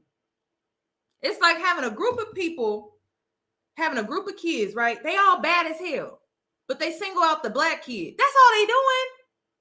That's all they doing. But all the kids were bad, but they single out the Black one. Please, Black people, let it go. I don't know why y'all do that. I don't know why y'all do that. I don't know why y'all do that. I've seen all type of people do all type of things, and they single Black people out. Like, we're like, you got to look at Black people as like the scapegoat.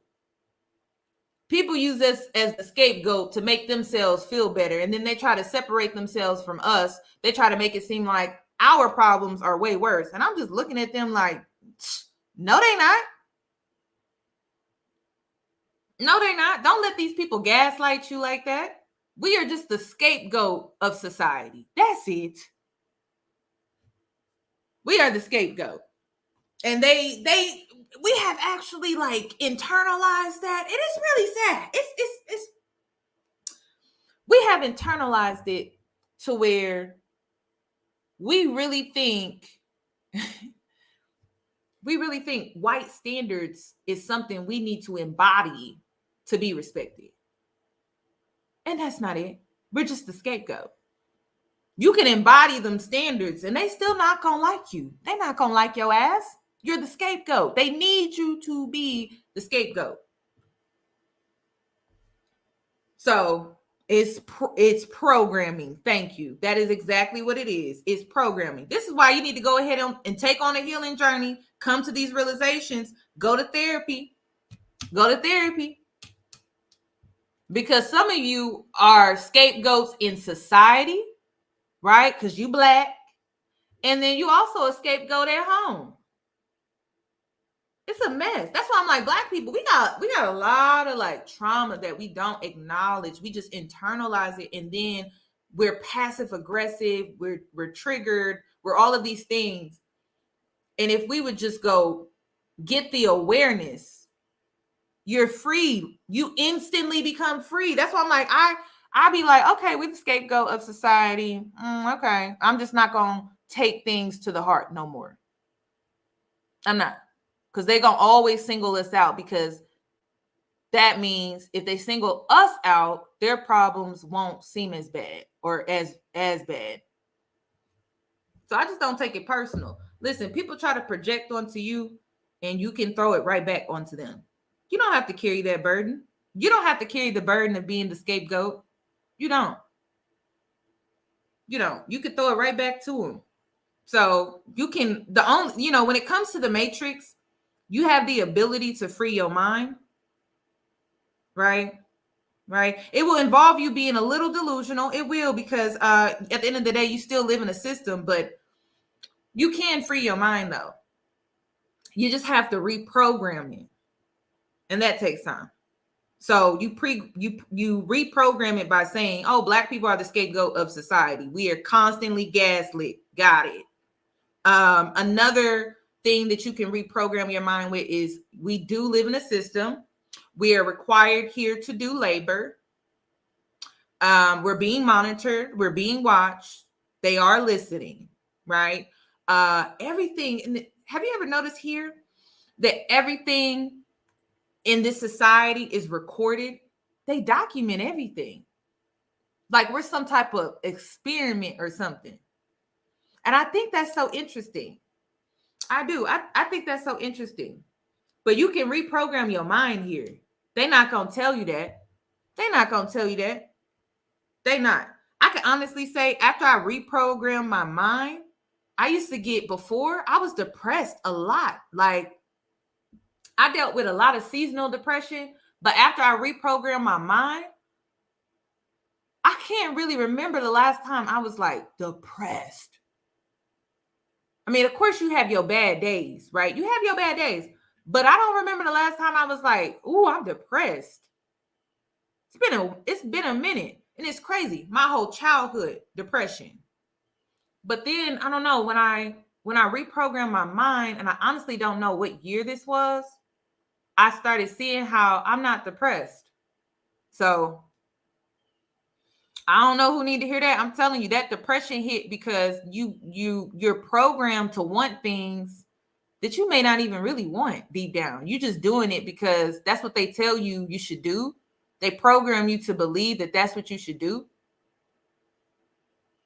And then, Black men in this system, they're programmed too. So they take on this patriarchy outlook, right?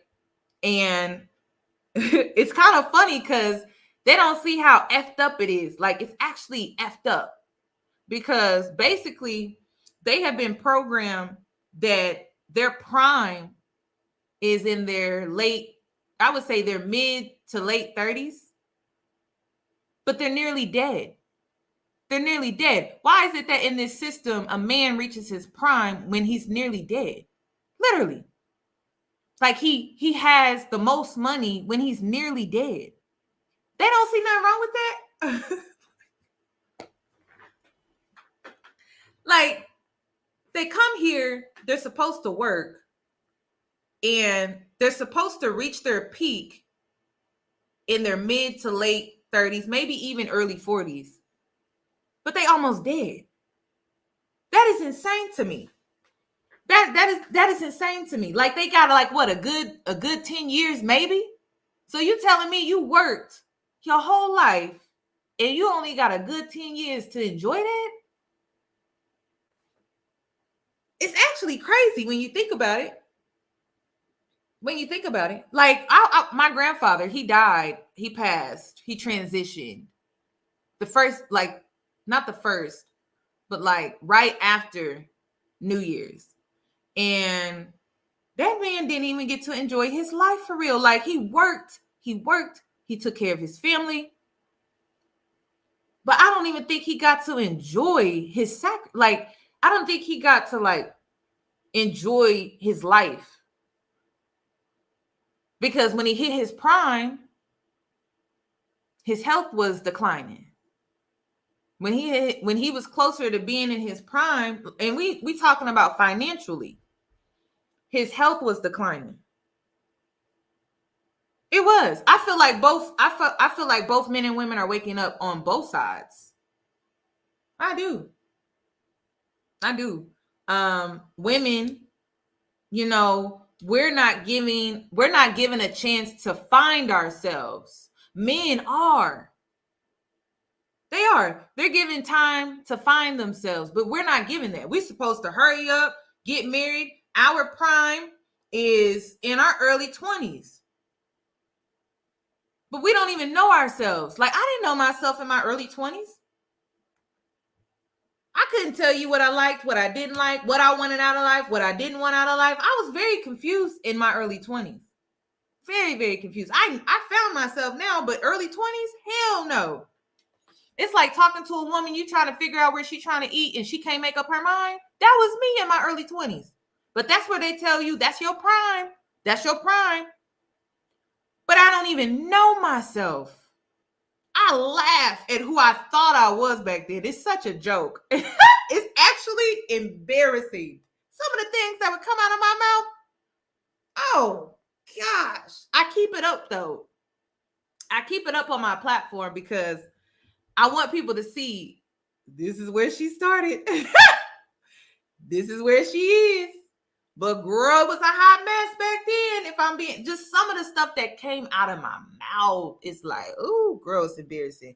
Have you ever been on Facebook and you see a status that you made during that time? Oh, cringe. But then a part of you is like, I've really grown. I've really changed. I like where I'm going with this because, well, girl, that was a mess. So it's like, women, when we in our prime, we don't know ourselves. We don't know our wants. Hell, some of us don't even know our needs. And then for men in this system, the way that they're programmed, they are programmed to find themselves, spend majority of their life finding themselves. And then when they reach their peak financially, right? As soon as, that's what's crazy about this system. As soon as they reach their peak, their health starts to decline. I swear to God, it's something about it. It's something about it. As soon as you reach your peak as a man, your health, what, you got about 10 years before you have to start getting Viagra? Maybe, if that. And then they don't talk about male menopause. In this system, they program you to believe that as a man, when you're going through male menopause, that you're going through a midlife crisis. And when you're going through male menopause, your body is starting to lose testosterone. So you have more estrogen. So you may find yourself more emotional. And so in order for you to feel that testosterone again, you go and you get you a sports car or you buy a motorcycle or something like that. Yeah, that's what you do. But really, you're dealing with male menopause. Women, we have female menopause, though. We do. We do. We men and women are not that different. Men and women are not that different. I didn't know. This is when I knew male menopause was real. My whole childhood, I never saw my daddy cry. I saw him cry one time in my childhood, and that was at my grandmother's funeral. And even then, he tried to put on a strong front, right? And he held it together. He did, for the most part. But seeing him go through male menopause, he went through so many different phases. First, it was, I'm going to go back to the barbershop and get my hair cut. This man is bald. He don't got no hairline. And so me and my mother, we were like, you going back to the barbershop? We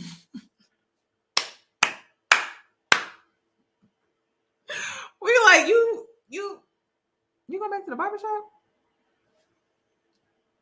You getting a fade? You getting a lineup?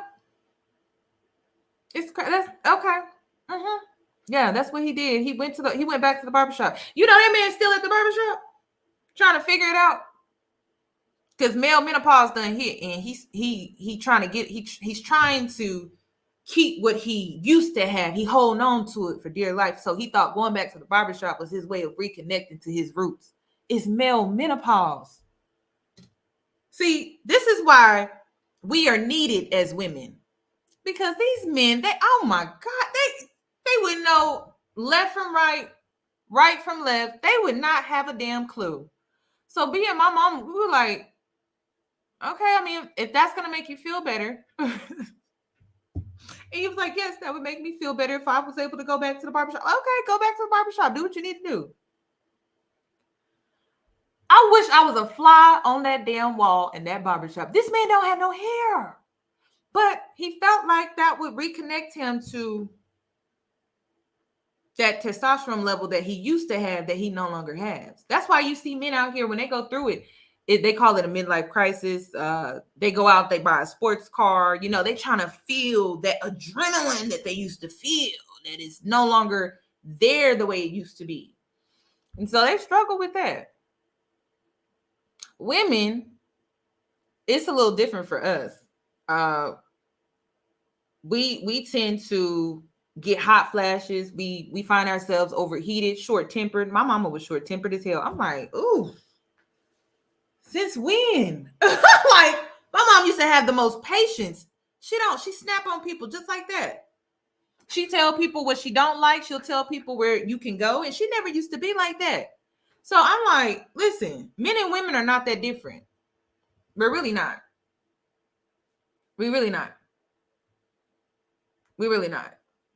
It just, listen, it depends. Are you going through a midlife crisis? How old are you? Male menopause. I'm so serious. Male menopause, it's a real thing. And a lot of men don't know. Let me see if I can pull it up. I mean, I think I'm making this up. It's so funny. My dad, he was going through a depression when he went through his male menopause. So for the men that are unaware, I'll share this with you. Okay.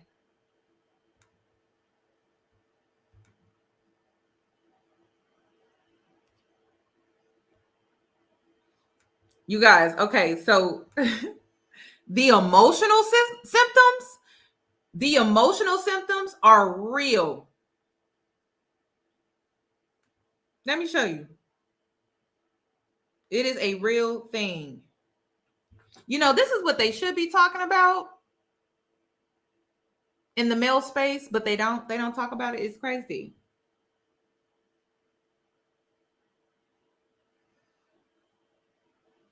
So yeah, some men develop depression, loss of sex drive, erectile dysfunction, and other physical and emotional symptoms when they reach their late 40s. What did I tell you?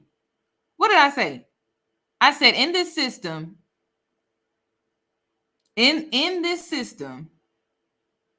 as soon as you as a man reach your peak, your health starts to decline. What kind of life is that? Y'all so focused on women hitting the wall. Why don't y'all be having these conversations?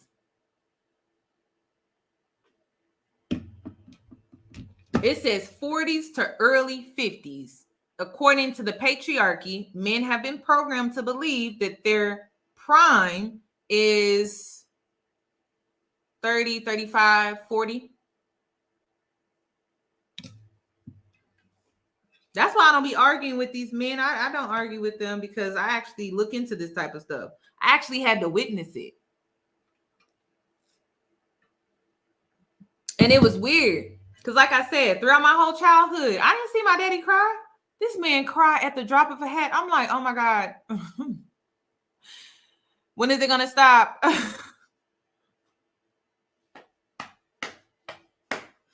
Like, what was we watching? Jumping the Broom. Never forget it. This is when I knew. I'm like, something ain't right. Something like, what's going on? He been acting funny. I'm over here watching Jumping the Broom. And first of all, we watching Jumping the Broom. Let that sink in for a sec. Okay, paint. Okay, you see it? We watching Jump in a Broom, and when the girl leaves him, this man starts breaking down crying. I remember when I thought I lost your mama. I'm like, what is going on? And I'm sitting here like, when did you start crying? And then my mom, like, he been doing that a lot lately. I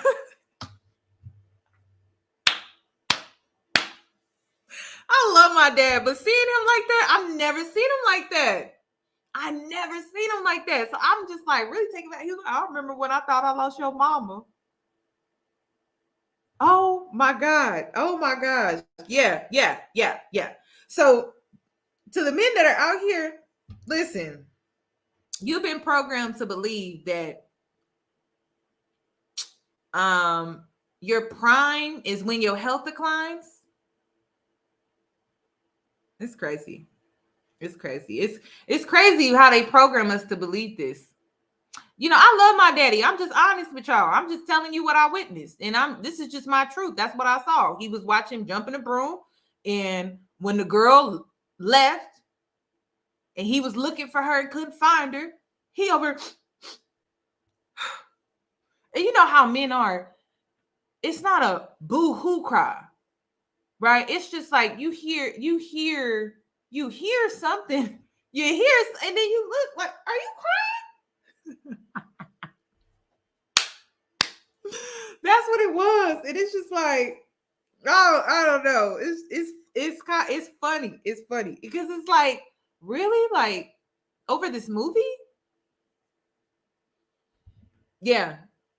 So it gets real out here for men. I don't know why men are not talking about this. This is real. Like, as soon as they hit their prime, their health starts to decline, and they only get to enjoy their prime for a very short time.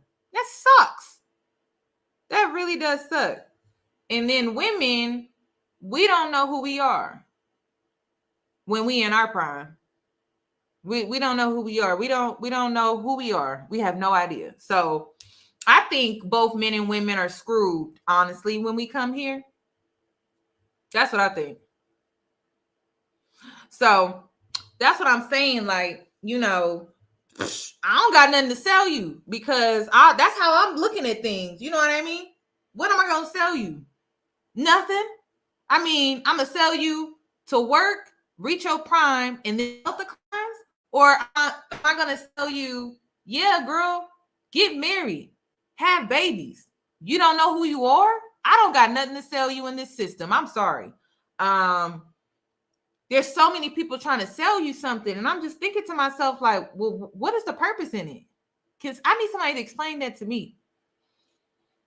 I think before it was easier to identify the purpose because the world was more predictable. But now I don't see what's the purpose in the world not being predictable. How can you find a purpose in a world that's not predictable? It's a mess. So I don't know. I have no idea. So we all being programmed. So when you come to my page, listen, we just having a conversation. This is like a barbershop conversation, a beauty salon conversation. We just gonna keep it at that. If you take it personal, that's on you. But at the end of the day, we just having a conversation because that's all we can have is a conversation. That's it. I don't know why it's so hard for people to just keep it at that. You know, when you go to the barbershop, it get ruthless in there. I've been in the barbershop. I've heard what these men be talking. Listen, ladies, if you want to learn about men, don't listen to these podcasts. Go to a barbershop. Just sit in there. Listen to what they say. Go to different barbershops too. Different cultures. Yeah, try that. You want to learn about men? The barbershop is where you need to go. I used to go to the barbershop with my dad and my brothers, and I always used to hear some of the craziest things that these men would say. And because I was a little girl, right? They think, oh, she don't know nothing. She don't, or you know, back then it was stay in a kid's place. So you knew, okay, I could hear this, but I knew I could never utilize this information. Go to the barbershop. Go to the barbershop. If you want to learn about women, go to a salon. You're going to learn a lot about women in a salon. Stop listening to these podcasts, though. I mean, it's just toxic. But if you want a real conversation, go to a salon, go to a barbershop. You're going to learn a lot about women.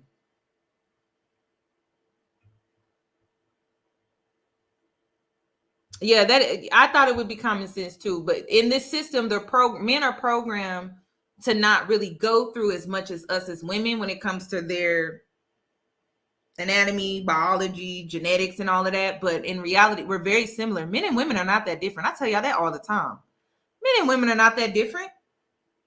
They try to convince you that we're so different, but we're really not. The system divides us. That's it. We're not that different. We're not that different. Yeah, but that's both. Men and, hopefully you have good genetics.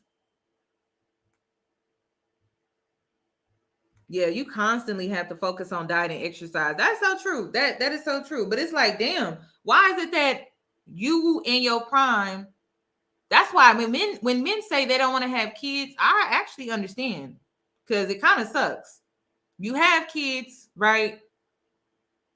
And will you actually get to enjoy them though? Like that's a question I had for myself, was if I have kids here in this system, will I actually get to enjoy the experience of like motherhood?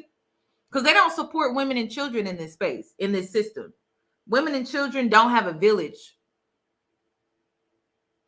We're required to go to work.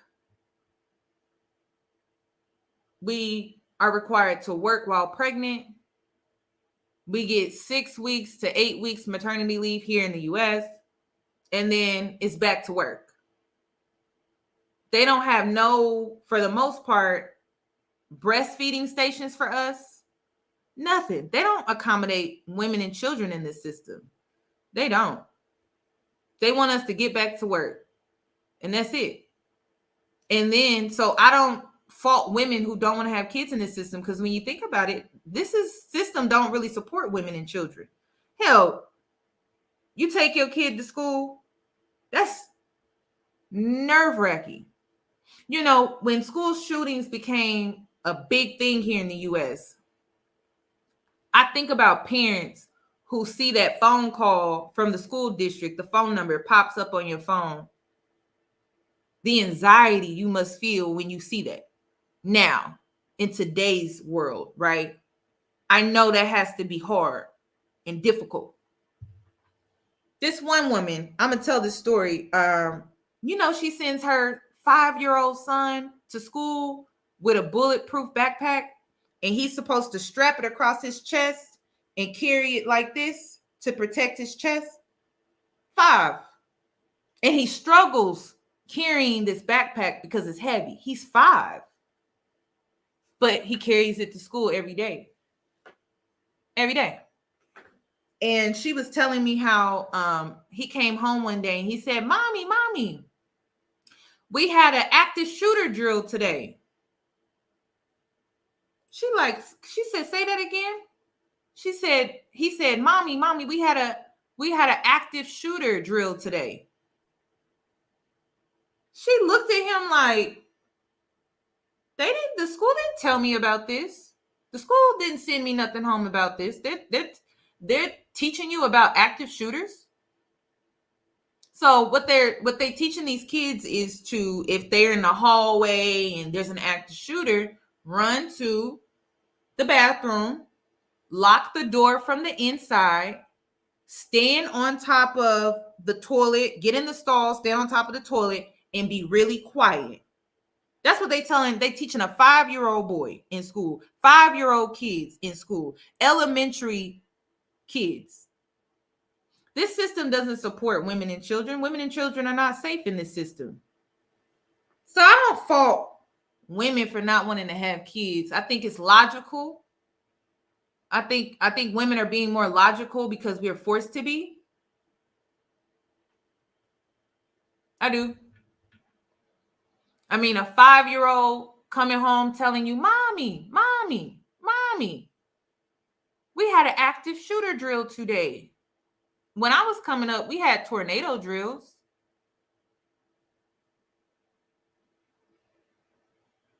That was it. Fire drills. That was it.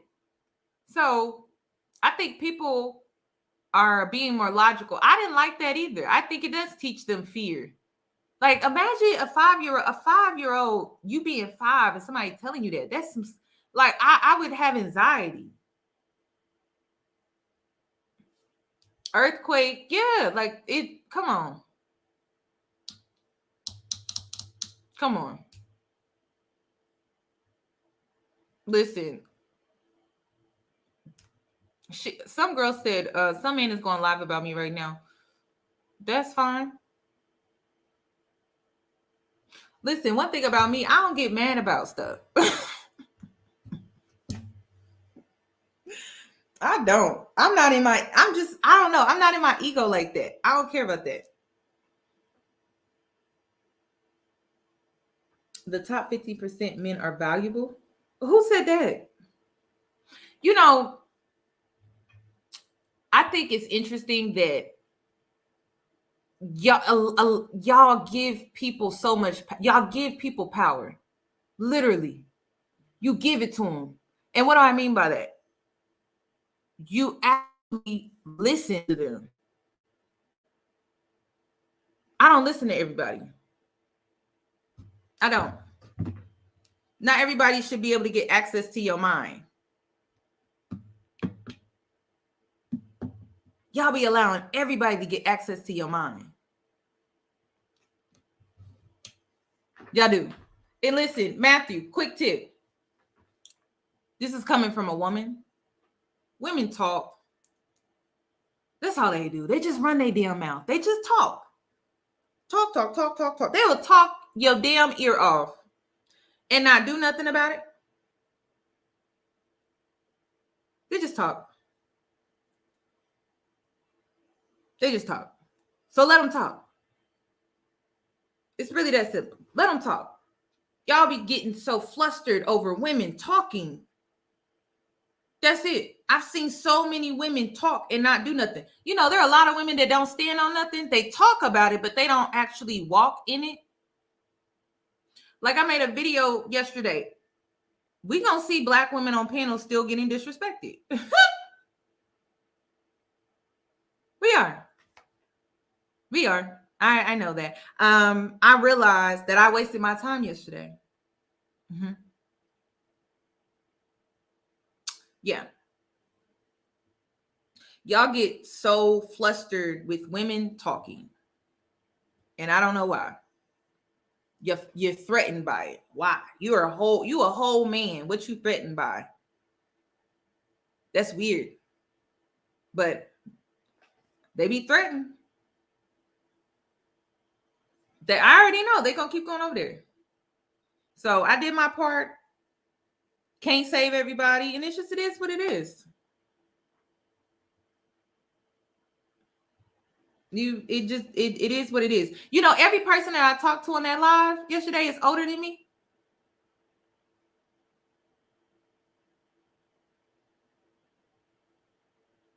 I'm the youngest.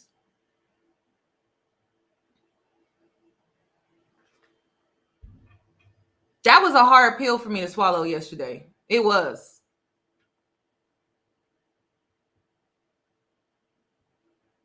It was. It was hard because I'm like, first of all, I'm a woman. Secondly, I'm the youngest, and yeah. That was hard. That was hard for me. For me, that was hard. Nobody wants to talk about that though, right? Like nobody wants to talk about that. But that was a hard pill for me to swallow, being the youngest. And also, I have to add this too: the youngest, no kids, no baby mama, baby daddy drama, no baggage.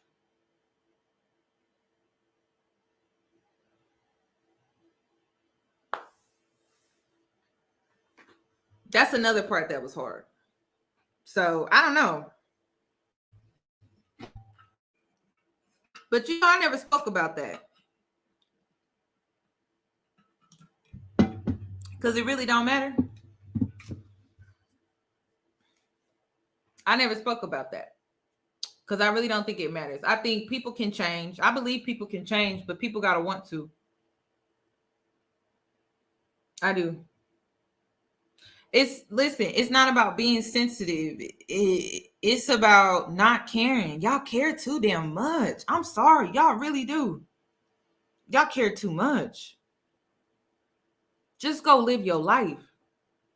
You care entirely too much. It's like you want them to validate you. Like, please validate me. Please, please, please validate me. And it's just like, why?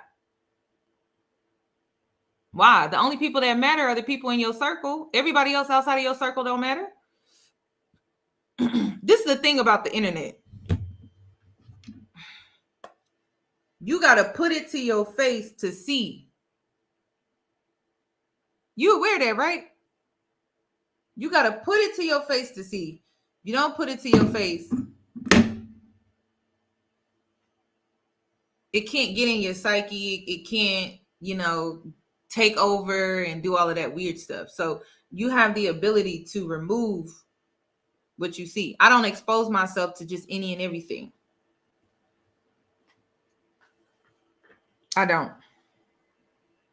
So I don't know. Like, you can remove it. That's why, like, people be like, somebody make a video about you.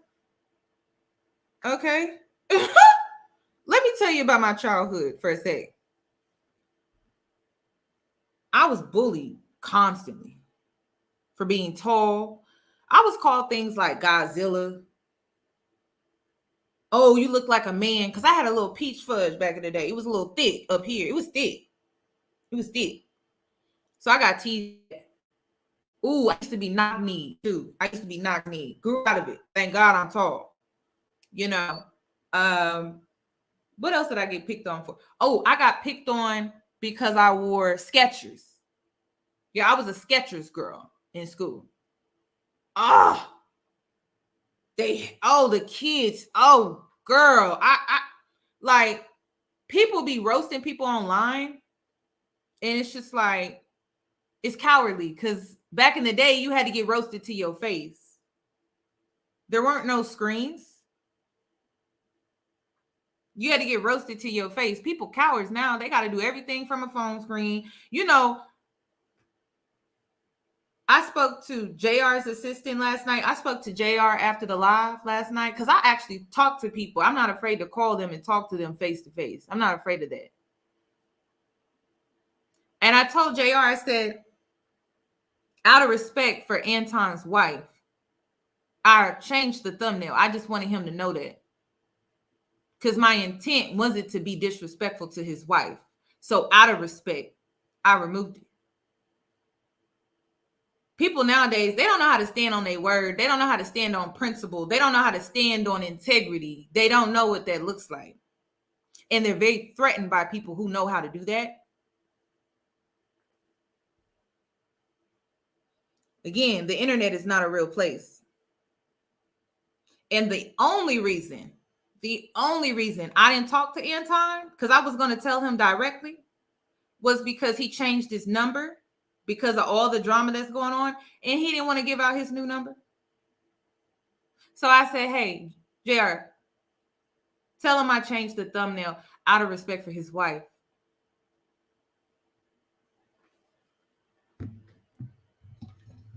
That's simple.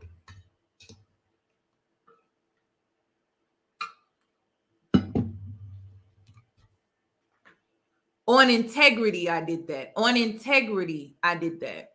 Because I really am for protecting Black women. So on integrity, yeah, I did that. But see, y'all didn't need to know that. Y'all didn't, the internet didn't need to know that. People just make assumptions. Yeah, I said his wife, she didn't deserve that. So out of respect for his wife, I said, you know what? I'm going to go ahead and remove that. I know a lot of people don't know how to stand on that. And it was moved instantly. It didn't take time. Instantly. Just like that. So I don't know. Bullying online, I don't know. Somebody called me a conehead the other day, and I actually thought it was funny. I thought it was funny. I'm like, conehead? I mean, really? I don't know. I guess. I mean, I think it's kind of funny. I don't know. I'm the type of girl that grew up in a household where roasting sessions, it was just a normal part of life. You got called things, and you were getting roasted, and you had to learn how to clap back. So you had to have quick comebacks. I don't know why people I don't know. I thought it was funny. I thought it was funny. I'm like, really, a conehead? Like, for real? Like, what are we, in high school? But it is what it is. Sometimes I feel like in my comment section, men be mean on purpose because they like me. They have an attraction towards me. It kind of reminds me of when I was growing up, and you know, that little boy, he would pick on you and he would tease you because he liked you. That's what it's giving. So I'm like, conehead, really? It just reminds me of this boy who had a crush on me the longest. His name was Corey. And we used to play basketball at recess. We used to go at it one-on-one. And off the court, he would be so mean to me. He would be so mean to me. He would be so mean to me. And I'm like, why is he picking on me? I don't understand. So then at recess, we would go at it, basically. That was our way of working out our differences. And I realized he liked me. I'm like, damn, this man liked me this whole time. Psh. He could have just said something. So every time I be reading these comments in the comment section, I be thinking, ooh, they remind me of Corey. Conehead? That's crazy. Conehead? I've been called giant. I've been called all type of stuff. You know what's crazy about bullying? And the formula, it doesn't change. I mean, they're not making up new stuff. They like recycling stuff. That's why I'm just like, wow, I've already gone through this already. I don't know. I don't know. Maybe that's my maturity. I don't know. But I'm like, I've been called way worse stuff. Actually, I've been called way worse stuff by my own father, if I'm being completely honest. I've been called way worse stuff than my own father. Y'all think y'all mean to me? Have you met my daddy? That man is vicious with the tongue. Vicious. I don't know. I think y'all used to women that don't have these type of experiences that I have. So you think that I'm easy to pick on or something like that. But I'm like, when you grow up in a household full of boys, you outnumbered. I'm the only granddaughter on my mama's side.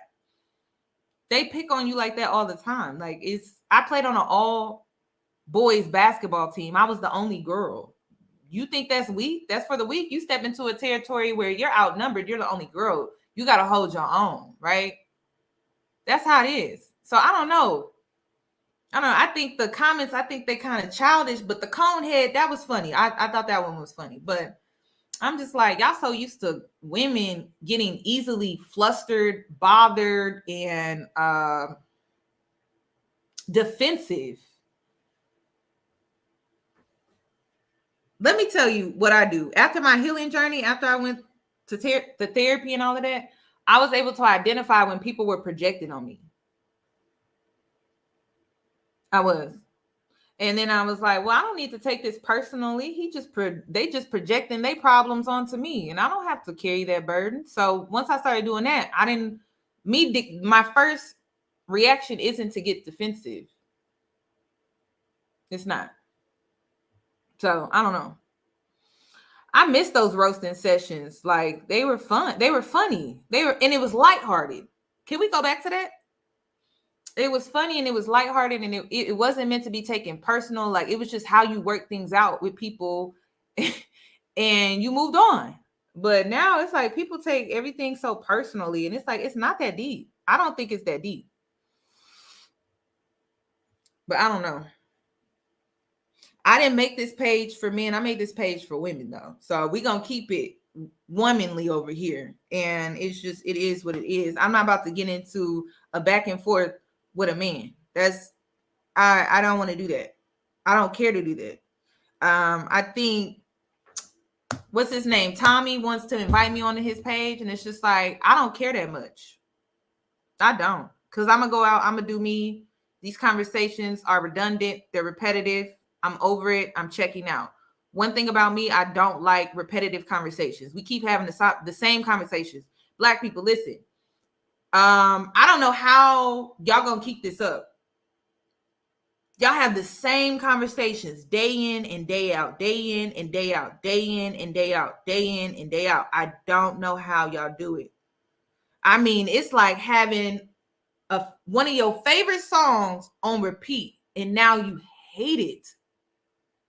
You hate it. I don't know how Black people do it. You can't even, I don't want to have these surface level conversations. I don't. We just, y'all heard the different level. You heard my level of conversation, right? Okay, it's very deep. These surface level conversations, I don't know how people do it. I don't know how they do it. I feel like Black people can dive deeper, but the reason why a lot of these conversations don't dive deeper is, I said it yesterday, ego. Ego keeps them from diving deeper. Ego. That's exactly what it is, ego. And so because I'm not in my ego, I'm just like, I'm bored. I'm bored. I'm like, damn, we just had this conversation last week, or we just had this conversation last year.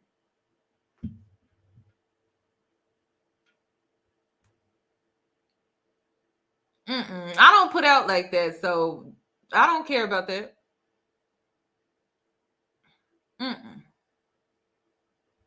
I don't care about that. You know, it's also interesting that, you know, men don't believe women have sexual discipline. Can we talk about that for a sec? I don't know how many men have came into my comment section like 304. I'm like, I'm sorry, you've never met a woman with sexual discipline. That is sad, actually. That's sad. They never met a woman with sexual discipline to the point where they really think all women are 304s. I'm like, you've never met a woman with sexual discipline? That's crazy. My sexual discipline, it's top tier. It's top of the line. Ooh. It's top tier. It's top of the line. You want to know why? I don't want kids out of wedlock. I don't. I've seen it on both sides. It's a hot damn mess. It's a hot mess. It's drama. Y'all know I don't do drama.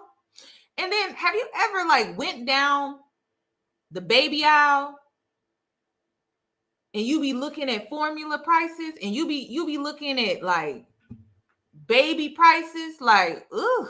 You know, when you go down that aisle, you get a birth control just hit you right in the face. And you know it's free. It don't cost you nothing. That type of birth control is free.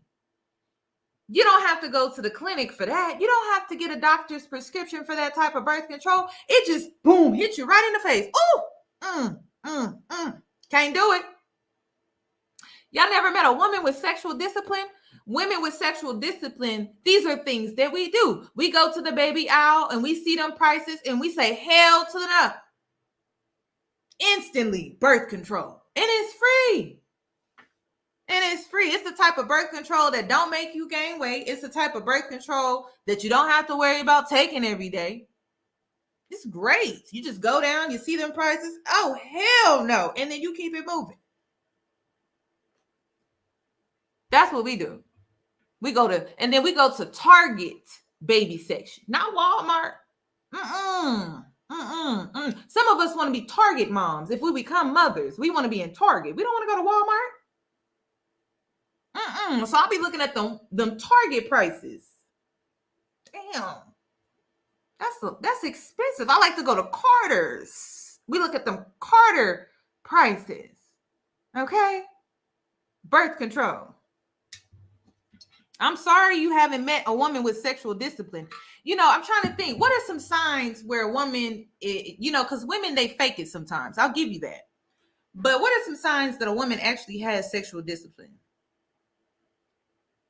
Trying to think. You won't be able to tell by a celibacy journey because women lie about that. So I'm not going to use that one. She doesn't lead with her body. She leads with her mind. That's going to be your biggest sign. She leads with her mind. She don't lead with her body. She has sexual discipline. There may be sexual tension. There may be sexual attraction, but she does not lead with her body. She leads with her mind. That's how you know. She can lie about being celibate. She can even lie about being a virgin. But one thing she's not going to do, if she's truly sexually disciplined, is lead with her body. She's not going to do that.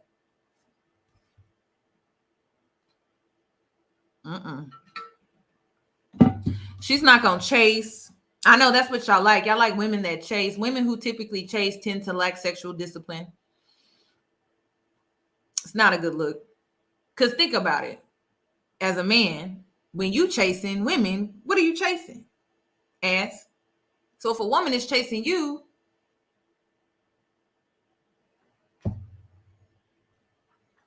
just saying.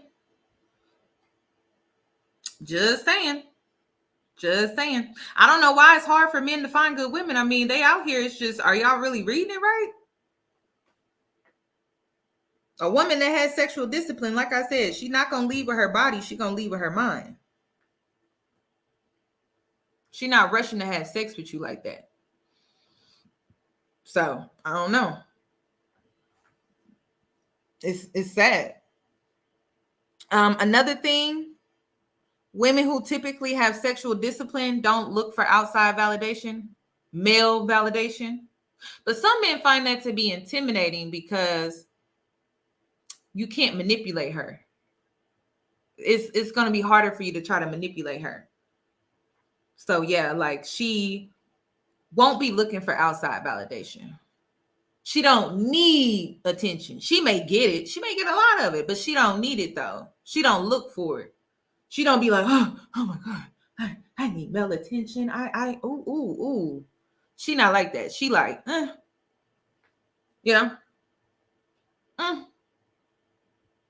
She don't be looking for male attention. It's crazy. And how am I able to tell you this? Well, I've been out here dating women for friendships, right? So I've been trying to find my tribe of women here in Houston. And these are the things that I vet in women when I'm trying to befriend them. I don't want to be around women that are not sexually disciplined. Women who are not sexually disciplined, they're messy. They have drama. I don't do drama. So as soon as I pick up on a woman not being sexually disciplined, gotta go. Nothing else to talk about. They'll hang around just anybody. They'll sleep with just anybody. And they'll put your life in danger sometimes. I don't got time for that. So these are the things that I utilize to vet women for friendship. You can use it when it comes to looking for a woman. It ain't my business. But no. I'm telling you, women who are sexually disciplined, they lead differently. They lead differently. They don't got no drama in their life.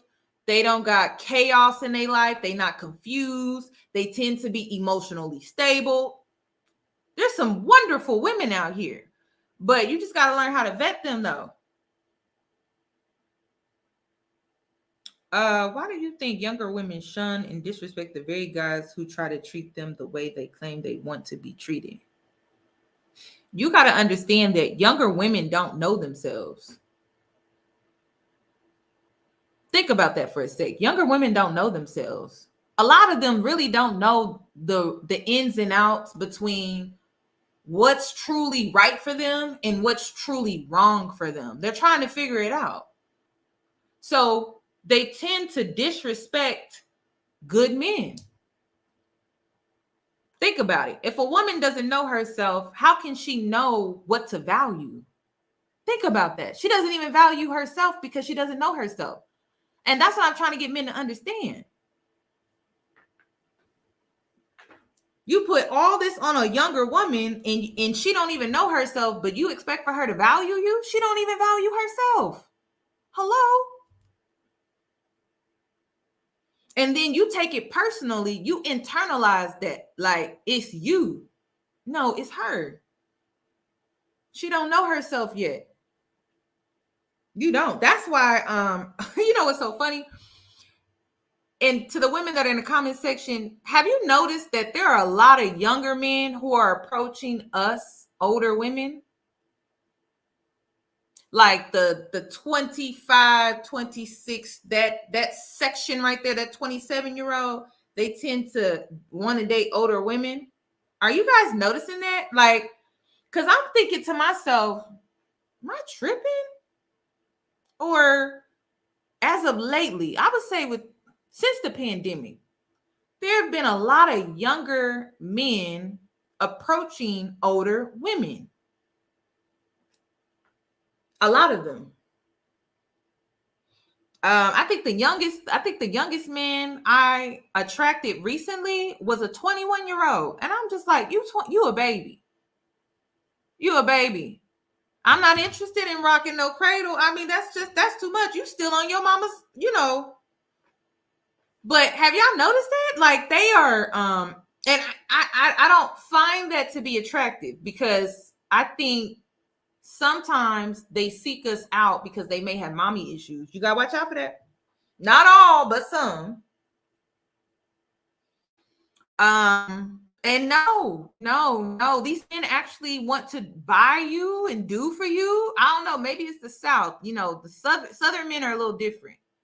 But no, they want to treat you and everything. They do. I had another 20-something-year-old who wanted to take me out on a shopping spree.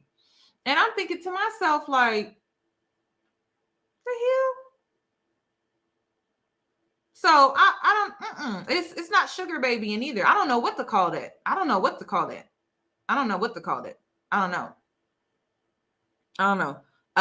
They do tend to be serious though. They tend to actually be serious. That's why I'm like, it's what's going on with society right now, because it's very unpredictable and it's very weird. It's very weird.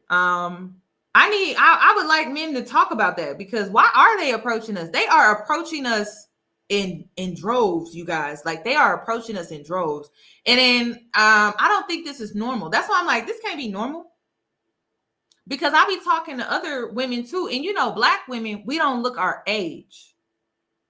So that could be part of it.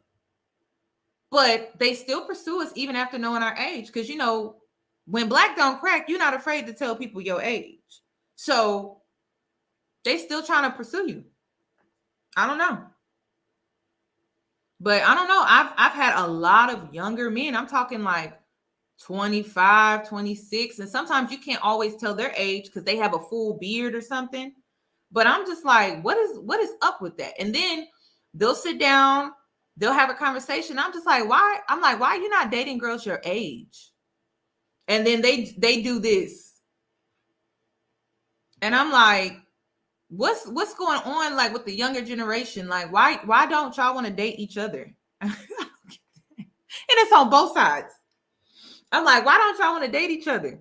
And the first thing that come out of men is the younger men when it comes to speaking about younger women. I get attitude, not feminine. I get those two things are very like the first two things that come out. A lot of these girls are defensive. What's the third? What's the fourth one? Messy, like they are chaos, like an agent of chaos. They do crazy stuff. And you know how I am, because I'll be like, so you were forthcoming, you were honest, truthful, right? You wasn't hiding nothing, playing games, none of that. And this is the type of reaction that you got. But then, you know, I have my doubts sometimes when I have this conversation, but then I see videos on Instagram. Y'all saw that video of them girls on Instagram where they were, let me show you. Let me just show you. I posted it to my Instagram. But then I see videos like this.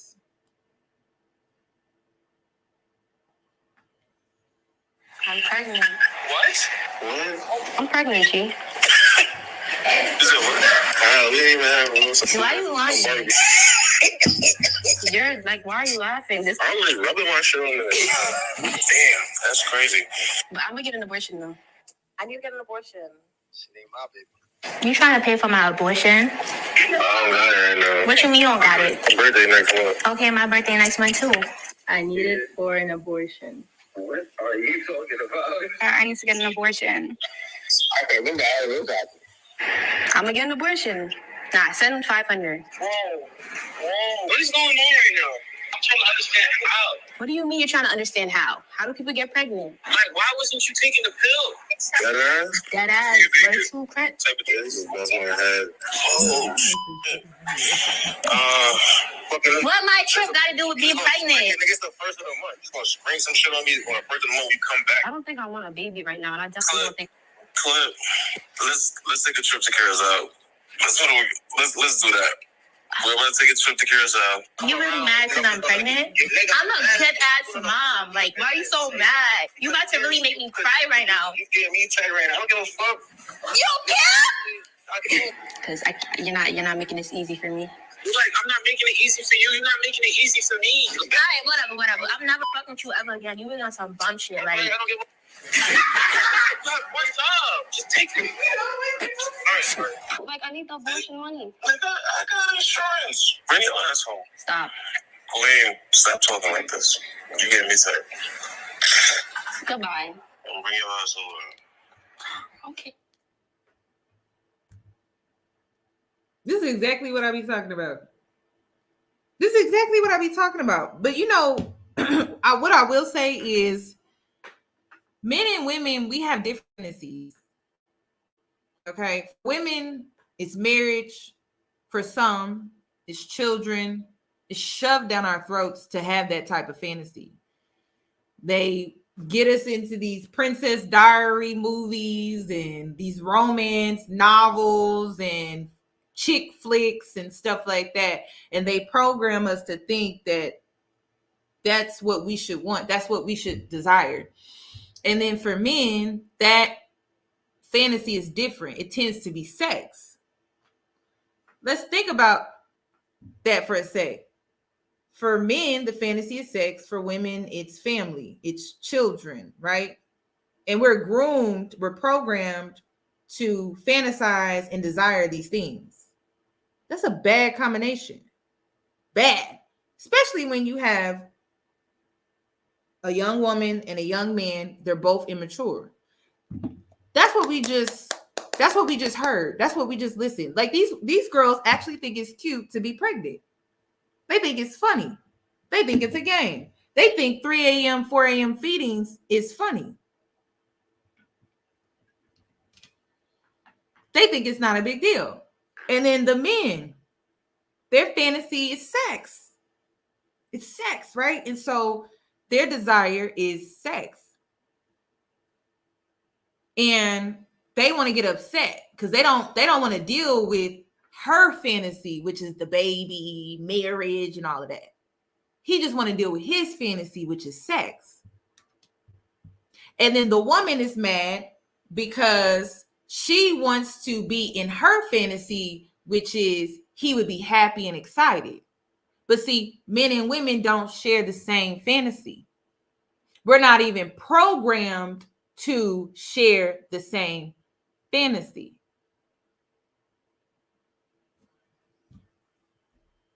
That's what I just heard. I heard young women, young men, their fantasies clashing when real shit hits the fan. That's what I just heard.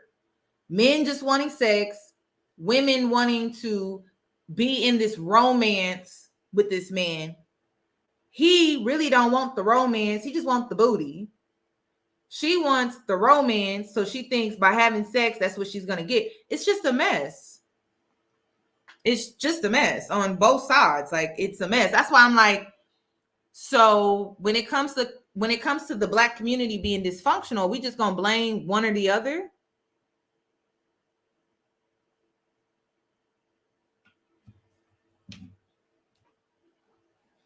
We just going to blame one or the other? When really we know what it really is. We know men fantasize sex. They obsess over it. Women obsess over romance. That clashes. Because men don't want the romance. They just want the sex. And women, they want the romance, but they don't want the, ooh, he don't really want me like that. It's a mess. It's a mess. That's why I'm like, if you smart, you're going to take yourself out the game. If you smart, you would take yourself out the game. Stop playing games with people. Stop wasting people's time. Stop playing on people's insecurities. If you smart, you're going to take yourself out the game. Because you realize that these fantasies, are they your own, or are they what you were programmed to believe that is what you are really needing? Like, that's what you really want. I don't know. But you have the ability to take yourself out the game. So that's why I don't know how. Listen, when I came to this realization, I don't know how women are still having sex. I don't. I don't. Men don't want the romance. They keep showing you they don't want the romance. When's the last time a man bought you some flowers? They don't want the romance. You want that. He just wants the sex. And the more you keep giving him the sex, without really requiring him much of anything, you're not going to get it. It's really that simple. So closing your legs should be easy, right? Should. It should be. So I don't know. Once you come to that realization, you start realizing like, this ain't really worth it. This is not what I really want. Don't really care about it. Okay, cool. Moving on. So I don't know. I don't even know how people do dating apps. I don't know. Like it's a hook. Like dating apps it's just a cesspool for hookups. That's it. It's like all of them. It just seemed like they all hookup apps. Social media hookup apps. Like just hooking up. That's it. Hooking up. That's it. Hooking up. If you know men don't want romance and you know that's what you want, why have casual sex? Doesn't make sense. They're not looking for that. And then I think it was B. Taylor where she mentioned that the way men look at friendship is not the way women look at friendship. This is why I don't have male friends like that. I have one male friend that I've known since I was a kid, but we're very distant, right? So she said that men look at friendship differently. So you looking at being a man's friend as, oh, like, that's just my friend. You don't sleep with this friend. For men, it's different. They will actually sleep with their friend. And they'll cuddle their friend.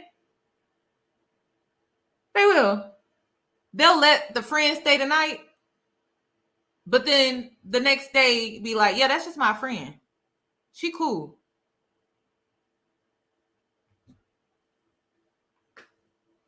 Girl, you in a whole friend zone. Like, how do you not? You in a friend and you can't come out of that. That's why I don't like being male friends with men. Oh yeah, I'm so strict about that. I be so quick to they be like, but can we be friends? No, we can't. The hell I look like being your friend. Y'all need to be real about that. Hell no. And men, you know what? Men always try to friend zone me when they realize I'm not easy. It's going to take work. And so when they want to pull out because they seeing like, damn, this going to take some work. Like she ain't easy. She difficult within good reason because she's trying to weed out the men that are not serious, right? And so they be like, damn, she going to take some work. Oh my God. And I'm seeing men sweat. Oh my, I love it. I love it. So then they try to do this thing where they pull out because they've been consistent. They've been consistent. And so they pull out like, damn, this is going to take a lot of work. This is going to take a lot of work. Like the last man told me, he said, you challenged me. I'm like, I challenge you? You guys, all I had was standards. Standards. And he talking about, you challenged me. The hell? What kind of women do you be out here dealing with? That was a red flag for me. Because I'm like, I challenge you for having standards? That's crazy. But no. So then this is what he tried to do. So he tried to friend zone me. And he forgot that he told me that. And I'm like, oh, so it's becoming too much. So let me friend zone her because this is going to take some time. And if I friend zone her, I'm hoping I can eventually have sex with her, but she's still going to be my friend. She's still going to be my friend. That's why I'm not friends with men. You got me messed up. We grown. We grown. You need a friend? Go talk to another man about it. Don't talk to me. Ladies, you need to look at friends completely different from how you look at friendships. How they look at friendships is totally different from how you look at friendships. They be sleeping with their friends. They do. They be sleeping with their friends. We grown. I'm not looking for no friend. The hell I look like. But no, they will. They'll see how, oh, you're not easy. And then they try to friend zone you. Put you in the back pocket. They like, okay, we're going to have to marinate her. Then we're going to have to come back. No. Once we in it and you out. Ain't no coming back. Ain't no spinning the block. No. So, yeah. Like I said, the way men look at friendships is not the way women look at friendships. And once you come to the realization, women have this bad habit of projecting how they see things on men. Stop doing that shit. It plays you every time. It's so easy to manipulate a woman. It's so easy. All you got to do is pretend to be what she wants you to be, and she will eat that shit up. She will eat it up. She will eat it up. And she be like, oh, this man, he in love with me. No, he not. No, he not. He just playing your ass. And it's so easy to play you because all it takes is for you to project how you feel onto men. They see that, they take advantage of that. And then you know what they do? They use it against you. And then they play you against yourself. They take your mind and play your mind against yourself. That is all they're doing. And all I see is women in this loop where they just allowing men to do that to them constantly. I'm like, damn girl, if you just take yourself out the game, you don't got to worry about that. You know, that is that is an option for you. I don't get that. It's like a constant loop. Constant. I don't know. Yeah, it's so easy to manipulate a woman. First of all, women can be manipulated by their insecurities. That's why I be telling you, listen, if you got insecurities and you don't have control of them, you don't need to date. They gonna eat your ass alive. You don't need to date. You need to be in therapy. You need to be working on yourself. You don't need to be out here dating. They gonna eat your ass up. They gonna eat you up. And then when they get done with you, they gonna spit you out. You don't need to date. You don't have control of your insecurities. You don't. So you easy to manipulate. You easy to be preyed on. Easy. It's so easy. And you know what's so sad? It wasn't until I started mentoring women where I started picking up on how easy it is to manipulate them. I'm like, oh my God. Girl, you do not need to date. You need to be working on yourself because they're going to eat you up and spit you out. Men can manipulate you with your insecurities. They can use your insecurities against you and manipulate you very easily. Very, very easily. So you gotta be careful with that. Women's friend zone are all only non-sexual attention and no sexual attention. Men's friend zone, all sexual attention, no sexual attention. Yep. Yeah, I like how you did that. I agree. I like how you did that. Yep. So I don't know. Like, women need to wake up. Men are not like you. They don't think like you. And to be honest, like, do you want them to? I mean, when this man was giving me neck, I didn't like that. I didn't like that. It made me uncomfortable. I'm like, I don't know about this. I like men being men. I don't like men giving me neck and all of that. I don't like that. That's weird. So I don't know. I don't like that. I don't like that. I don't like that. Men and women are similar. We're different though. Yes, you can have similarities and differences. Oh my God, Black people. Let's talk about this for a sec. Oh my God. Because people be getting mad. You know, you can have a disagreement and it not be beef. You know, you can disagree and still like a person. Yep. You know, two things can be right at the same time. You know, in some cases, three things can be right at the same time.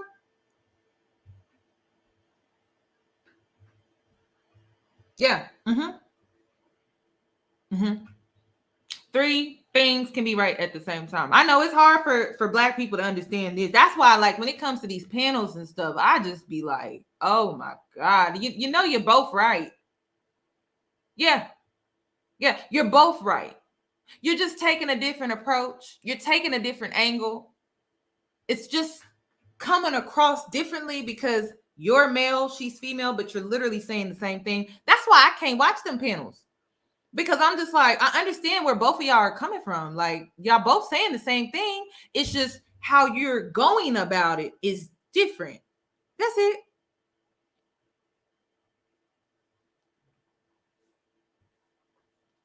I don't know. Like, I don't get that. I don't get that. Prime example, always use this example. Men and women are required to show up differently in the world, right? For women, it's beauty. For men, it's finances. So typically, due to insecurities, women will lie about their weight. Or they'll get plastic surgery. Men, they'll lie about their finances. They'll lie about their credit score. They'll lie about how much money they really have. Men and women are not that different. They're not. They're not.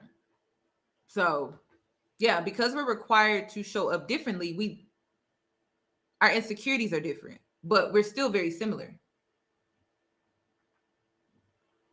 Still very. Why, James? Why do men feel like they gotta lie about their finances? We still gonna see you broke. Same question can be asked in reverse. We still gonna see your credit ain't all that good because you can't afford to get certain things. You know what I mean? Like, it's the same thing. That's why I'm like, this tit for tat back and forth. That's why you can't even pay me to do a debate. It's like, come on. I see both sides. It's a hot damn mess. Women out here playing games, and so are men. So are men. And then men need to be real, okay? Women are copying what you're doing. That's exactly all they doing is taking what you're doing, taking what they have seen a man do to a woman and doing it to men, trying to get their lick back.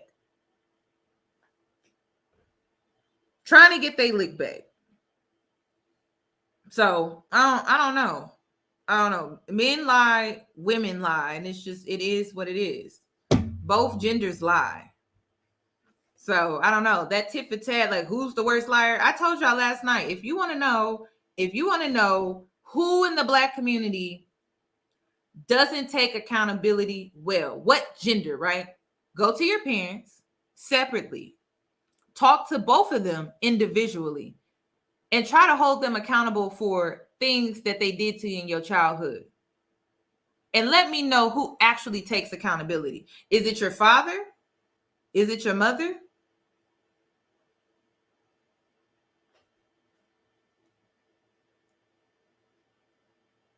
Who is it? Who? Is it the mother? Is it the father? Who took accountability? Say neither. Say neither. Neither. Go to your grandmother, then go to your grandfather. Go to your aunt, then go to your uncle. Neither. That's and listen, neither is why the Black community looks the way that it does. A hot mess. Neither.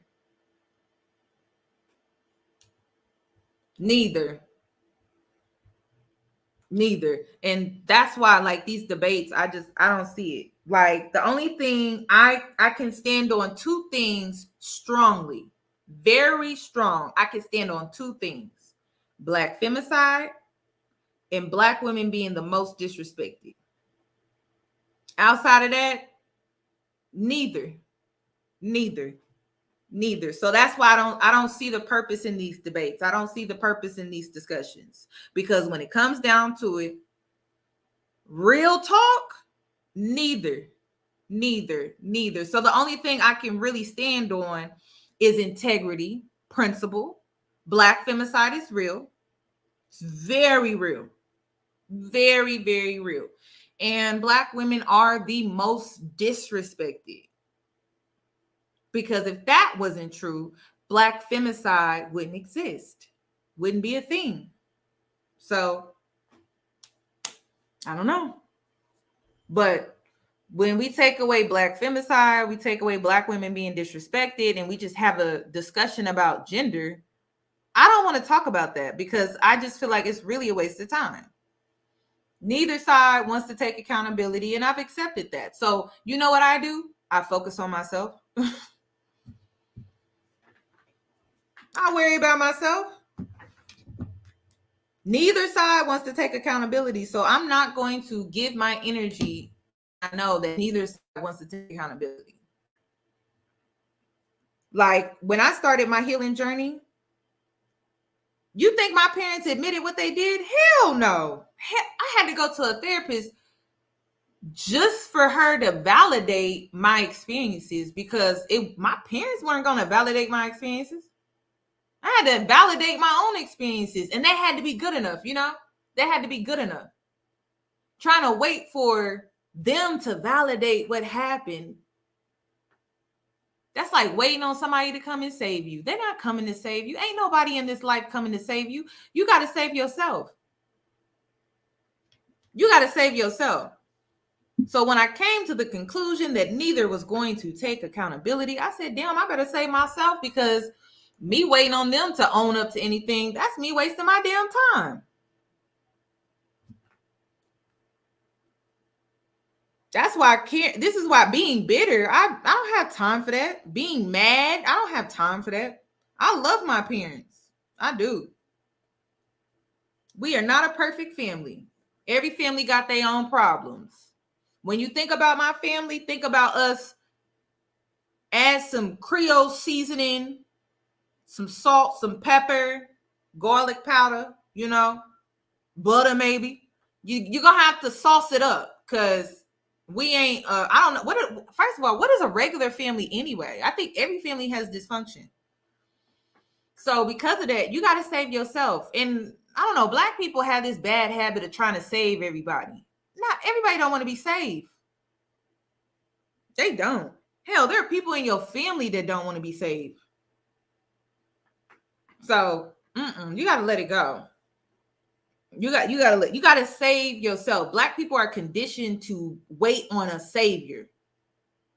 He ain't coming. He not. He, she, whatever you believe. They be waiting on some savior. And then the whole time they waiting on the savior, they not living their life. They not. They just surviving. They have this mentality where it's like, just hold on. So you got to save yourself. And I'm not speaking on religion. Like, I'm speaking on, like, in general. Like, save yourself. Like, nobody's coming to rescue you. And what do I mean by that? Like, it's like, I remember when I had the victim mentality where I really thought somebody was going to come in and just fix everything. And they never did. Like, I really thought somebody was going to walk in my life and just fix everything and make everything better. And that was it. Hell no. They never came. That's why I'm just like, yeah, that victim mentality, that's really a waste of time. And I was mad as hell during this time. And then, I don't know, I just woke up out of it and I'm just like, ain't nobody coming to fix my life. Ain't nobody coming to save me from this. So that's when I became dedicated to the journey. That was it. So let that victim mentality go. Yes, you're going to be waiting forever. And it's like, damn, the whole time you wait, your life is passing you by. That's what they don't tell you. Your life is passing you by. And listen, 40, 50, that ain't old. That's not old. Your body may be changing during this time, but that's still not old, though. It's not. So, it's not too late for you to realize, oh, I got to save myself. I gotta save myself because ain't nobody coming to save me.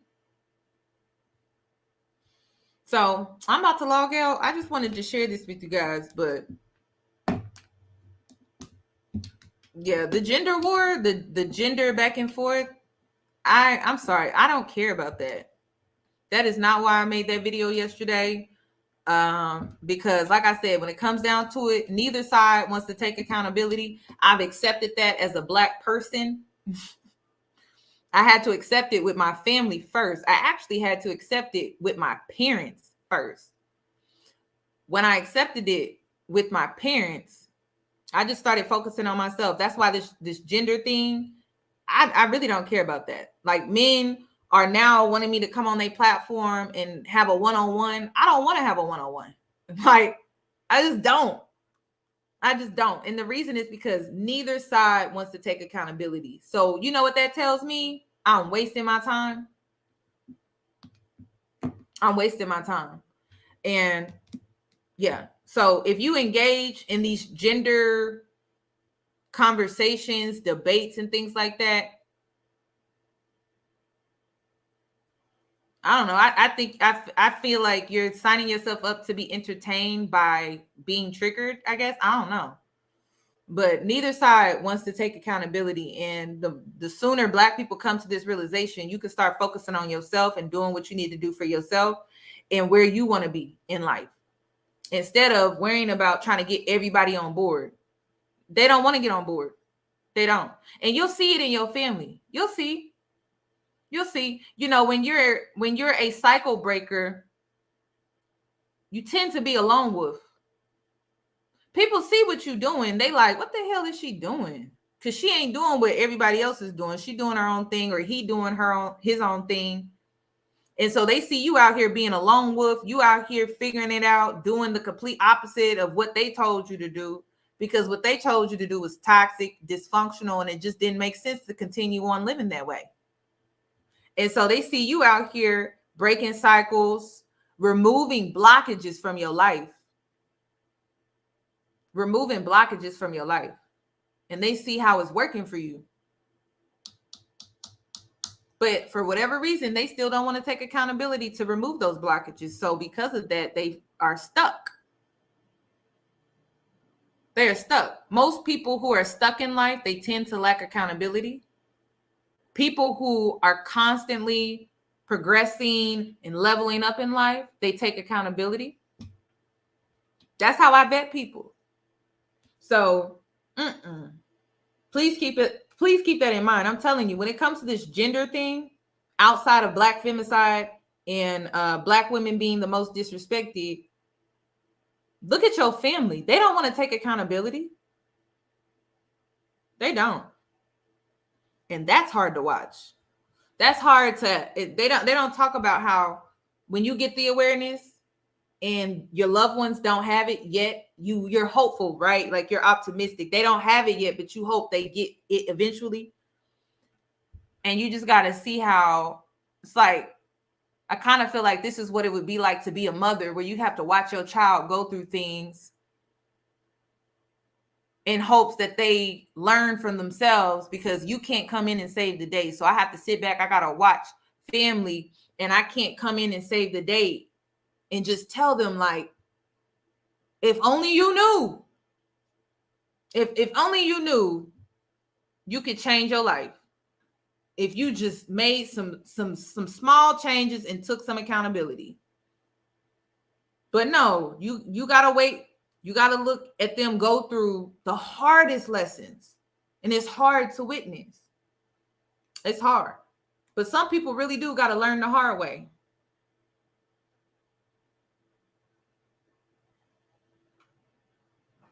So absolutely no negatives about women going into old age unmarried. They will be just fine, right? I'm not anti-marriage. I don't know where y'all getting that from. Listen, this is my thing. Is it James? Some of us are not getting married. You aware of that, right? I'm not delusional about it. I know there are women out here that are delusional about it, but some of us are not getting married. Some of us are not. And you know what? It's life. It's life. I'm not delusional about it. You know, they teach women to have entitlement, like, just be a good woman. You're entitled to a man. That ain't true. That's fake as hell. That's the biggest lie they tried to sell us. Women, oh, just be a good woman. You're entitled to a man. No, you're not. You know, you're not entitled to shit when you come here. The only thing that you really have an entitlement to is death. That's it. I'm not delusional about that. Some of us just not gonna get married. It's not a matter. It doesn't matter if we want it or if we don't. Some of us are just not gonna get married. You're not entitled to anything here. You're not entitled to anyone here. The only thing that you can guarantee is that one day you're going to die. And you're gonna die alone. You're gonna die alone. Like my grandparents, married 50-something years. When my grandfather, he got dementia. We had to put him in a facility by himself that could care for him. My grandmother had to go to a different facility so she could have her independence and be looked after for her needs. They lived separate. They lived like that for 10 years after they had been married and together for 50-something years. I don't think when my grandparents started a family and got married that they thought that's how it was going to go. I don't think that. I think that they thought that they were going to live under the same roof and they were just going to get older. But that's not what happened. My grandmother had to be single again and basically live like a single woman. And my grandfather had to be put into a nursing facility that catered to his condition. That's real life. You listen to people on the internet that don't preach life. They try to sell you a gimmick. Some of us women are not going to get married. It's not about a want. It's not. So why do women fear that? I really don't know. Because I've seen married people live single towards the end. I've seen married people live single towards the end. Died alone. My grandfather, he died alone in that nursing home. He died by himself. He got COVID. He hadn't got it all during the pandemic, but he ended up getting it. He ended up passing in his room alone. And that man was married. So now my grandmother, still living single, still, even after her husband has passed. He was alive and she was living single. So I check up on her, see how she's doing. She raised the whole family. She had 3 kids. 3. And somehow she ended up by herself. So I know people feel like they got all the answers, but you don't. You don't know how your life gonna go. You have no idea. I don't think for a sec. My grandmother, she was a homemaker. She can make the hell out of a bed. She the way she would make up a bed, I've never seen in my life. At all. The way she kept a home, you knew you was in her house. As soon as you walk in the door, you knew. I don't think she thought her life was going to end like that. I don't. When my grandfather would walk in the door, his meal was on the table. And he was famous for having a newspaper and Coke on ice. And his food was hot. As soon as he walked in, he put his briefcase down and he was served at that dinner table.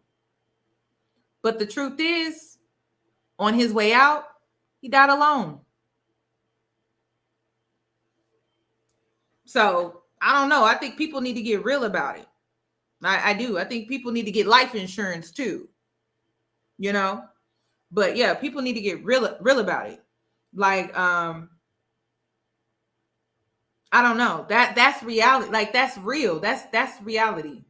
That is reality. There are going to be some women out here that, I'm sorry, but sis, just because you're a good woman, you're not entitled to a good man. Just because you are a good person, it doesn't mean you're entitled to good things. But they try to convince you that you are. But you're not. You're not entitled to shit. You're not. Just because you're a good woman, it doesn't mean you're entitled to a good man. So it is what it is. And I'm not going to live in denial about it. I'm just not. I'm not going to live in denial about it. But a lot of these men want you to live in denial about it. They want you to live in that fantasy. I honestly don't know if it's to get access to you, get easier access to you. I don't know why they do that, but it's like, are we living in the same reality? Because in my reality, I know I'm not guaranteed good things. I'm not guaranteed a good man just because I'm a good person. That don't mean shit. So I don't know. I used to be in that fantasy, but you know, we keep it real over here. The truth is the truth. I'm just sharing how honest I am with myself, and I'm just sharing it with you. We're not entitled to anything just because we're good people. We're not. Just because you're a good person. Like, you're not entitled to anything. And it just doesn't get any realer than that. So, just live your life. That's all you can do is just live it. So that's it. I'm done. I'm logging out. But it's sad that men don't even think like that. They think because they're good men, they're entitled to whatever woman that they want. No, you're not. I'm not even entitled to a good man. So I don't know where y'all getting that from. I don't know who y'all been listening to, but girl. I don't know I don't know who you've been listening to, but they feeding you delusion. They are. All you can do is live your life and have your experiences. And if you get what you want, that's great, but you're not entitled to it though. That's it. So I'm gonna log out. Y'all enjoy the rest of y'all's day. Thank you. We're not entitled to anything. That's part of the problem with this culture. A lot of entitled brats walking around thinking people owe them something. People don't owe you shit. They don't owe you nothing. It's very delusional to think that just because you are a good woman, or you are a good man, or you do the right thing, that you deserve this or you deserve that. That is actually very childish to think like that. It's very childish. So this is me being honest.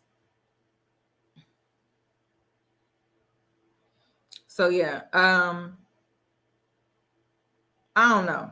You're just not entitled to nothing. So and when you come to this realization, you'll just start to live your life and stop stressing about things that really don't matter. They just convince you they matter, but they really don't. Because when you really think about it, you're not entitled to nothing here. You're not even, you know what? You're not even entitled to good health. And it's not even funny, because you guys, I have seen the most healthiest people get cancer.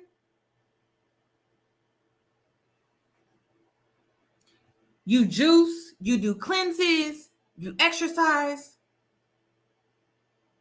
You got cancer? You're not entitled to shit here. I don't know who told y'all that. I don't know who told y'all that. I don't know who told you that. I had to watch my cousin. She passed from cancer, breast cancer. This girl was active, healthy. She was a good person. She was only like 29 when she died. And I went to her funeral and I kept asking the question, why her and not me? Why did God choose her and not me? Because she was such a good person. So again, you're not entitled to nothing here. I don't think I ever would have thought she would have caught cancer. You know, and then you have bad people in the world. They seem to get all type of rewards here. So I don't know. Like, just because you're a good person, you have integrity, you're not entitled to anything here. You're not even entitled to good health. The only thing that you're entitled to is just death. That's it. You know they're gonna put you in the grave. And then I gotta be real with you. You're not entitled to a funeral, though. You entitled to death, but you're not even entitled to a funeral. You know what it costs to put somebody in the ground? You are not entitled to a funeral. The audacity of you to think that you're entitled to a funeral. You're not entitled to a ceremony. You got to get life insurance. You got to get a burial plan. You're not entitled to a ceremony. I don't like, come on. Your family has to put that together, and then they get to decide what that look like. You're not even entitled to a ceremony when it comes to your funeral. So I don't know. I don't know. So that's what I've been witnessing. This is the reality that I've been living in. I don't know. This is why I'm not engaged in these spaces online when it comes to these conversations, because I'm like, are we living in the same world? Are we sharing the same experience? You are not even entitled to your own funeral. The only thing you're entitled to is death, and that is it. So better get out here and start living your life. Better get out here and start living your life and stop thinking that somebody gonna come and save you. They not. The only thing you are entitled to is death. You're not even entitled to a funeral.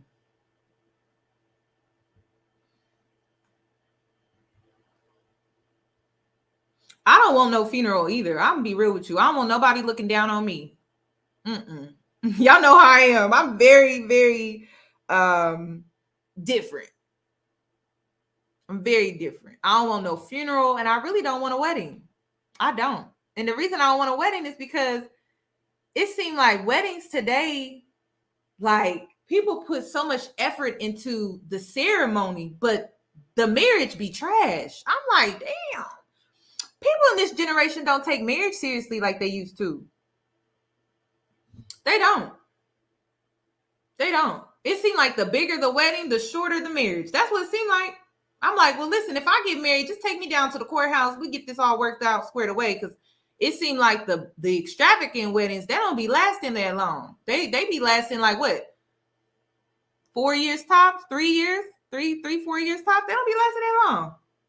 I'm like, damn. So, I don't think I want a wedding either. I think I'm gonna just hop on, skip on down to the courthouse, take care of business, call it a day. You know what I mean? Seem like them seem like the marriages that be lasting when it's just two people doing what they want to do, and that's it. But these big weddings, them weddings be lasting like them marriages be lasting like 3-4 years. They don't be lasting that long. So I don't know. I don't know if I want a wedding ceremony. I don't even know if I want a funeral. I don't want nobody looking down on me in my death. So if I have a funeral, listen, close the casket. I don't want nobody looking down on me. So I don't know. I feel like them courthouse weddings, they looking real luxury. You know what I mean? Because it seemed like that marriage be lasting. But these are big extravagant weddings. They be spending $20,000, $30,000 just to get a divorce in 3 years. That's crazy. Send me on down to the courthouse. Let me sign this paperwork real quick. They crazy. I like courthouse weddings. I think they're nice. I like them. It gives you this nostalgic feel and experience. You know, like I like it. But them big weddings, they don't be lasting that long. It's just an observation. I don't feel like they last that long. And I thought the whole point of a wedding ceremony was for your marriage to be long-standing. That's what I thought. So everybody's situation gonna be different. I mean, you got to know your partner, I guess. But it's just an observation. I'm noticing the big extravagant weddings. Them people don't be staying married long.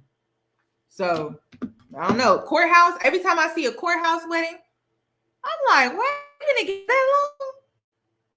And it'd be like a nostalgic video of them going to the courthouse and just getting married. I like that. What's wrong with that? So I don't know. Look into what I'm talking about. I've heard of women spend like $20,000, $30,000 on a wedding and they did not stay married. I be damned. One thing about me, I don't like wasting money. I spent $20,000, $30,000 on a wedding.